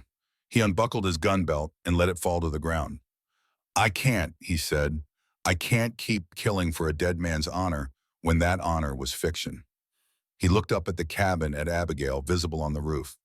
I'm sorry for everything my brother did, for what I've done in his name. I'm sorry. Then from the trees behind Wade, a new voice. But I'm not. Father Dominic Calhoun stepped into view, flanked by 2 soldiers. In his hands, a rifle pointed directly at Wade Ashford's back. Father, Wade turned confused. What are you doing? Finishing what should have been finished months ago. Dominic's grandfatherly face had transformed into something cold and calculating. You were always weak, Wade. Edmund said so. Said you were too soft, too moral, too unwilling to do what was necessary. Necessary for what? For the church, for God's plan. Dominic gestured with the rifle. Edmund and I had an arrangement. The woman would bear children, giant children. Raised in the faith, they'd be proof of God's power. Living miracles to convert the masses and enrich the church. Elias felt sick. You wanted to breed her like livestock. I wanted to use what God provided. She's a freak and aberration, but a useful one. Her children could have served the church for generations. Dominic's eyes gleamed with zealot certainty, but she refused God's plan, married a heathen, killed Edmund when he tried to reclaim church property. Property, Abigail's voice carried from the roof, shaking with rage. I'm a human being, you twisted bastard. You're a tool that broke, and broken tools must be destroyed. Dominic nodded to the soldiers beside him. Kill them both, the lieutenant and the mountain man. I'll handle the woman myself. The soldiers raised their rifles. Elias drew and fired in one motion, muscle memory from 1,000 drills. His first shot took the soldier on Dominic's left through the chest. His second shot hit the soldier on the right in the throat. Both men fell, but Dominic's rifle was already swinging toward Wade Ashford, and at this range he couldn't miss. The rifle fired. Wade staggered, a red stain spreading across his chest, his expression more surprised than pained. He fell to his knees, then onto his face and lay still. Dominic turned the rifle toward Elias. From the roof, Abigail's Winchester cracked once. The bullet took Dominic in the shoulder, spinning him around, the rifle flying from his hands. He collapsed with a scream, clutching the wound. Elias ran to Wade, turning him over. The lieutenant's eyes were open, staring at the sky, blood bubbling at his lips. Edmund, Wade whispered. I'm sorry, Edmund. I didn't know. Save your strength, Elias said. But Wade was already fading, his breathing shallow and rapid. The men, my men, tell them to stand down. Tell them I order it. These mountains, they teach you to endure. And the How, woman, Elias? Abigail, By outlasting tell every her storm, I'm just sorry like for them. my brother. Sorry for everything. I'll tell her. Wade's eyes closed, his breathing stopped. Whatever else he'd been, whatever mistakes he'd made, he died trying to make them right. Elias stood, walked to where Dominic lay bleeding, and looked down at the priest. Your shoulder will heal, Elias said coldly. You'll live to face trial, face justice for what you've done. Dominic laughed, a wet gurgling sound. Justice? There's no justice. Only power, and those strong enough to take it. Then watch this. Elias raised his voice, calling to the soldiers hidden in the trees. Your lieutenant is dead, killed by the priest who led you here. Wade Ashford's last order was to stand down, honor his command. Silence. Then slowly soldiers emerged from the forest. 12 of them young men who'd followed orders and now stood leaderless and uncertain. The oldest, a sergeant with gray in his beard, approached. He looked at Wade's body, at Dominic bleeding on the ground, at Elias standing with a smoking pistol. The lieutenant's truly dead, the sergeant asked. He is shot by the priest. Wade's last words were an order to stand down. Will you honor them? The sergeant stared at Dominic with undisguised hatred. That bastard told us the woman was a murderer. Told us we were serving justice. He spat. We'll honor the lieutenant's command. We're done here. One more thing, Elias said. Take the priest. He's wanted for conspiracy, fraud, and now murder. Federal court can sort him out. With pleasure. The sergeant gestured to 2 soldiers who hauled Dominic to his feet despite his screaming protests. As they led him away, Dominic turned back to Abigail, who'd descended from the roof. "You've won nothing," he shouted. "The church knows about you. They'll never stop hunting. Your children will be hunted. Your grandchildren. You've doomed your entire bloodline." Abigail walked forward until she stood directly in front of the priest. Even hunched by pregnancy, she towered over him. "My bloodline will survive," she said quietly, "because we'll teach our children to recognize predators like you. Teach them that monsters wear many faces, and teach them to fight back without fear or shame." She turned her back on him, the ultimate dismissal.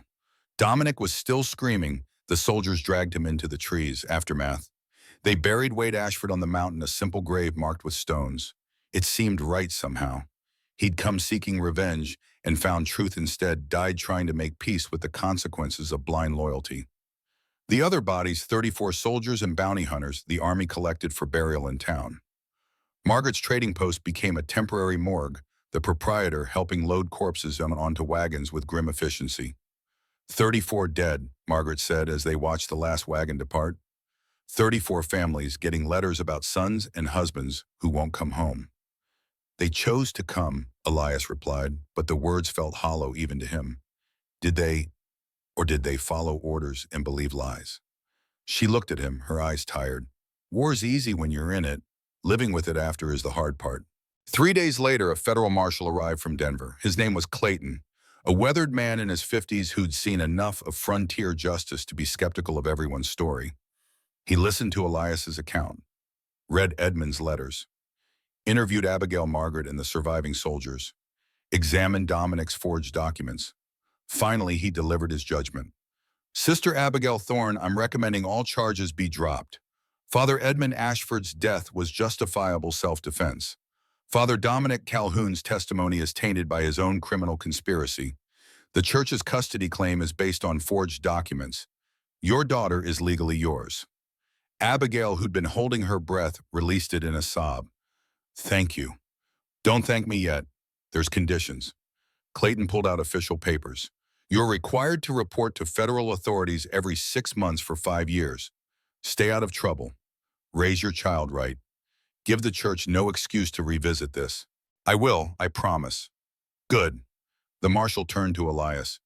"Mr. Brennan, you killed 4 men during this affair, wounded a priest, destroyed what amounts to a cavalry platoon." Elias said nothing, waiting for the hammer to fall. "However, all deaths are ruled justifiable defense of life and property. The soldiers attacked your home. You had right to defend it."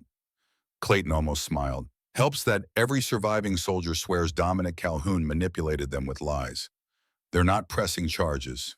Neither am I." "Obliged. One thing, though, that mountain of yours, it's got a reputation now. Place where 40 men attacked and died. That'll attract the wrong kind of attention. Might want to consider moving somewhere quieter." "I'll think about it." After Clayton left, Elias stood on his porch and looked at the mountain that had been his home and fortress and very nearly his grave. Margaret approached her sons behind her. "What will you do?" "Don't know." "Clayton's right about the attention. Every gun looking to make a name will want to test the man who held off 40 soldiers. You could come down to the trading post. I've got room. Could use the help with Jacob and Samuel getting ready to start their own homesteads." "That's generous." "That's practical. You saved our lives. We're family now, whether you planned it or not." She looked at Abigail, who sat on the porch step rubbing her swollen belly. "Besides, that baby's coming soon. She'll need more help than you can give alone." Elias started to argue, then stopped. Margaret was right about the attention, about the baby, about family being the thing you built, not the thing you were born into. "I'll think about it," he said again. But he was already decided. Birth 3 weeks later, on a warm July night, Abigail's water broke. They were at Margaret's trading post by then, Elias having admitted that the cabin was too isolated, too exposed, too haunted by recent violence. Margaret had given Abigail the largest room, the only one with a ceiling high enough for her to stand upright. The labor lasted 14 hours. Margaret, who'd birthed 2 children and helped deliver a dozen more, coached Abigail through the contractions. Jacob and Samuel kept water boiling and linens clean. Elias paced outside like a caged animal, useless and anxious. At dawn, Rebecca Thorne was born. She came into the world screaming, her voice strong and healthy, her body tiny compared to her mother, but perfectly formed. Margaret cleaned her, wrapped her in soft cloth, and placed her in Abigail's arms. A daughter, Margaret said softly, beautiful and early, but strong as an ox. Abigail wept, looking down at the small face, the tiny hands that gripped her finger with surprising strength. Rebecca, after my mother. Good name. She came 3 weeks early, but she's healthy. That's what matters. Elias was allowed in after the room was cleaned. He approached slowly, awkwardly, unsure of his place in this moment. But Abigail saw him and smiled. Come meet her. He sat on the edge of the bed and looked at the baby. She was so small, fragile, innocent in a way that terrified him because innocence was so easily destroyed. She's beautiful, he managed. Would you like to hold her? I don't know how. Neither did I until 2 minutes ago. You'll learn. Miguel placed the baby in his arms, showing him how to support her head, how to cradle her close. Rebecca's eyes opened unfocused, but searching, and seemed to find his face. Something in Elias's chest broke open. Some wall he'd built after Martha and Benjamin died, some barrier between himself and feeling. It shattered, and the grief poured out, 3 years of accumulated pain and loss and loneliness, and with it came something new. Hope. Hello, Rebecca, he whispered. Welcome to the world. It's a hard place and unfair, and full of people who will hate you for being different. But you've got family now, people who will fight for you, die for you if it comes to that. You're not alone. You understand, you're never going to be alone. The baby made a small sound, not quite a coo, and seemed to settle more comfortably in his arms. Abigail watched them, her eyes soft. You'll make a good father, Elias. I already was a father, didn't keep my son safe. Benjamin died because evil men came to your home, not because you failed him. There's a difference. Is there? Yes, and you'll learn it. She touched his hand where it cradled Rebecca's head. If you want to, if you're willing to stay. Elias looked at her, this impossible woman who'd crashed into his life bleeding and pregnant, and brought him back from the edge of becoming something less than human. I'll stay, he said, long as you'll have me. Good. Outside, the sun rose over the Colorado peaks, painting the world in shades of gold and promise. The mountains stood patient and eternal, scarred by recent violence, but already healing, already forgetting the way mountains did. And in a trading post room built too small for its current occupant, 3 people who'd been broken found themselves beginning to mend. 6 months later, fall painted the high country in brilliant colors. Aspen leaves turned gold. The air carried frost at night. Animals grew thick coats against coming winter. At Shaw's trading post, now expanded with a new wing built specifically to accommodate 8-foot ceilings, life had found a rhythm. Abigail taught reading to the miners' children, her gentle patience making her a beloved figure in the rough community. Rebecca grew strong and healthy, her laughter filling rooms that had known too much silence. Margaret and her boys ran the trading post with increased prosperity, their association with the mountain battle having brought a strange kind of celebrity. And Elias, who'd spent 3 years avoiding human contact, found himself becoming part of something larger. A family, a community, a future. He proposed to Abigail on an October evening, awkward and uncertain, offering not love, because he wasn't sure he could love again, but partnership and protection and commitment. I can't promise to replace Daniel, he said. Can't promise I'll be easy to live with or that I won't wake up screaming from nightmares. But I can promise I'll stand beside you. Raise Rebecca as my own. Build something worth protecting. Abigail studied him for a long moment, then gently, what if I want more than partnership? I don't know if I have more to give. Then we'll discover it together, day by day, year by year, until one morning you wake up and realize you've learned to love again without noticing it happened. You're an optimist. I'm a realist who chooses hope. There's a difference. They were married by Sheriff Webb in a civil ceremony, no priest, because Abigail was done with the church and Elias had never started. Margaret and her boys served as witnesses. Rebecca, 6 months old, and already showing signs of her mother's height, attended in a dress Margaret had sewn specifically for the occasion. That night, lying together in the oversized bed Elias had built, Abigail asked the question that had been hovering between them for months. Do you think we're safe now? Truly safe. I think we're safer than we were. Dominic's in federal prison. The church investigation cleared you. Wade's men testified about the conspiracy. But safe, I don't know if anyone's ever truly safe. Then we make our own safety. Build high walls and teach our children to defend them. Our children, Rebecca's your daughter. She's ours now. Yours and mine and Daniel's. Family's not just blood, Elias. It's choice. And I choose you. I choose us. He pulled her close, breathing in the scent of her hair, feeling the steady beat of her heart against his chest. I choose us too, he said quietly. Outside the mountain stood watch. Inside, a family slept, pieced together from broken parts, but somehow miraculously whole. Frame 1906.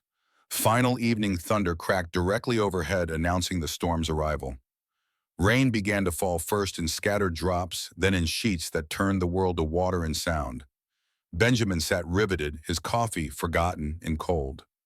That's where the fighting ended, Elias said, where we survived and started building something new. But you said it was hard after. What was hard, Abigail answered, her voice soft with memory. The nightmares, the guilt, the way Elias would wake screaming, thinking he was back in the war. The way I'd panic when strangers approached. The way we both jumped at loud sounds for years. But you got through it. We did. Together. She reached across and took Elias's hand, their fingers intertwining with practiced ease. Year by year, choice by choice, building a life from the rubble of the old ones. Tell me about after, Benjamin pressed. About Mom growing up. About your other kids.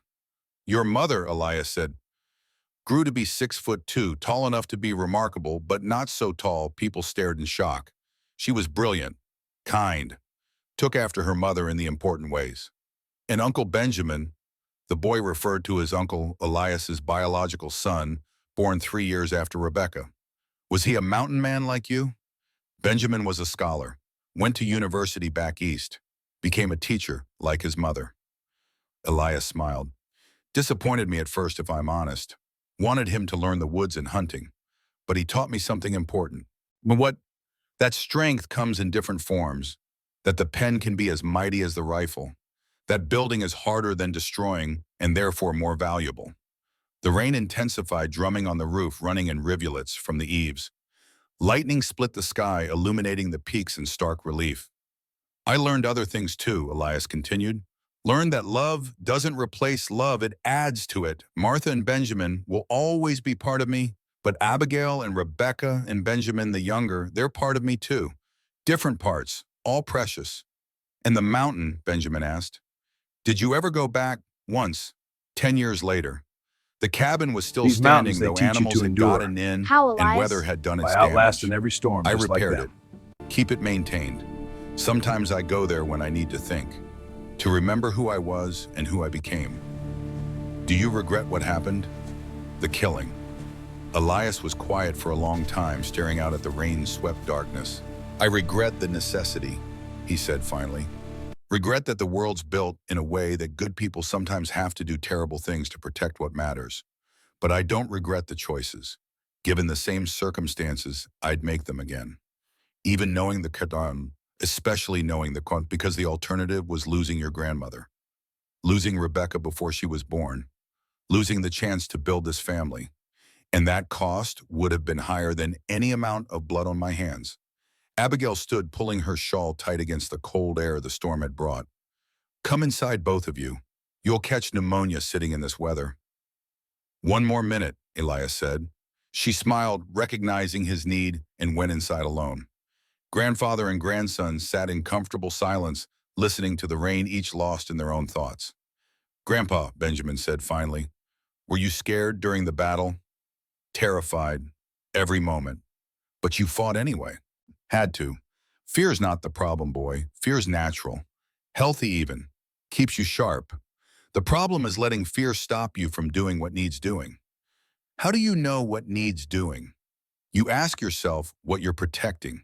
If the answer is something bigger than yourself, something worth dying for, then you know. And you act. The rain began to slacken, the storm moving east, already beginning its slow dissipation. Thank you for telling me, Benjamin said. The whole story. The truth. You're old enough for truth now, old enough to understand that heroes aren't people without fear or doubt. They're people who feel those things and act anyway, who choose to protect instead of destroy, who build families from broken pieces and call it victory. They went inside together, shaking rain from their clothes, joining Abigail by the fire she'd built against the chill. Outside, the storm passed. The stars emerged. The mountains stood eternal and indifferent, witness to violence and birth, death, and renewal, the endless cycle of survival that defined the frontier. And in a warm cabin built for giants and those who loved them, a family gathered. 3 generations bound by choice as much as blood, by shared history and mutual protection, by the simple, stubborn insistence that broken things could be mended and broken people could find wholeness. Epilogue. The years between, the story didn't end that night on the mountain. It continued rippling forward through time, each year adding new chapters to the legend that became the Brennan family. In 1877, Elias and Abigail moved permanently to the expanded trading post. The mountain cabin remained maintained but empty, a monument to survival. In 1879, Benjamin Brennan was born, a boy with his father's eyes and his mother's determination, though at a more manageable 6 feet even. Rebecca, now 3, called him Little Bear and appointed herself his protector. In 1881, Margaret Shaw remarried, a widower from Denver, a good man who didn't mind that his new family came with a giant woman and a taciturn mountain man as extended kin. In 1884, the trading post became a school. Abigail's vision of education for the mountain children became reality. 12 students that first year. By 1890, 32. In 1886, Jacob Shaw married and started his own homestead. Samuel followed in 1888. Both men built their homes within 5 miles of the trading post. Family stayed close. In 1890, Rebecca Thorne, at 14 and already 6 feet tall, began helping her mother teach. The children adored her, this gentle giant who could lift grown men but spoke to them with infinite patience. In 1895, young Benjamin left for university in Philadelphia. Elias watched his son board the train east and felt pride war with loss. The boy would return, he knew, just not the same. In 1897, Rebecca married Thomas Walker, a surveyor from Denver, who'd fallen in love with her the moment she'd had to duck through the trading post door. Their first child, a daughter, arrived in 1898. Normal height, normal life, everything Abigail had hoped for. In 1899, Benjamin returned from Philadelphia with a teaching degree and radical ideas about education. He and his mother expanded the school again. 48 students now. In 1903, Rebecca's second child was born, a boy. They named him Benjamin after his uncle and the grandfather's first son, the circle completing itself. In 1905, Elias turned 70. Abigail threw him a party he didn't want but secretly enjoyed. 63 people attended, every one of them family in one way or another. And in 1906, on a stormy evening in late summer, an old man sat on a porch and told his grandson the truth about violence and love about fear, and courage about the choices that define us and the families we build from broken pieces. The final truth. You know what the real story is, Elias said to Benjamin as they finally stood to go inside. It's not about the battle, not about killing 34 men or building a fortress or any of that. What's it about then? It's about the morning after, the day when you wake up and your hands shake because you remember what they've done. When you look at the woman you saved and realize saving her meant becoming something you're not sure you can live with. When you hold a baby that isn't yours by blood, but is yours by choice, and you understand that every decision you made, every life you took led to this moment. This impossible, beautiful moment. Were you happy, Grandpa? After everything. Elias looked through the window at Abigail, who was teaching some child to read by firelight, her silver hair glowing like a halo, her hands patient and sure. Happy's too small a word, he said. I was whole. For the first time since Martha died, I was whole. And that's better than happy. That's everything. They went inside and the door closed behind them, and the story ended the way all true stories end. Not with resolution, but with continuation. Not with answers, but with peace. Not with perfection, but with wholeness. And the mountain patient and eternal kept watch over the family it had tried to destroy, but had instead helped build strong and strange and impossibly beautifully whole.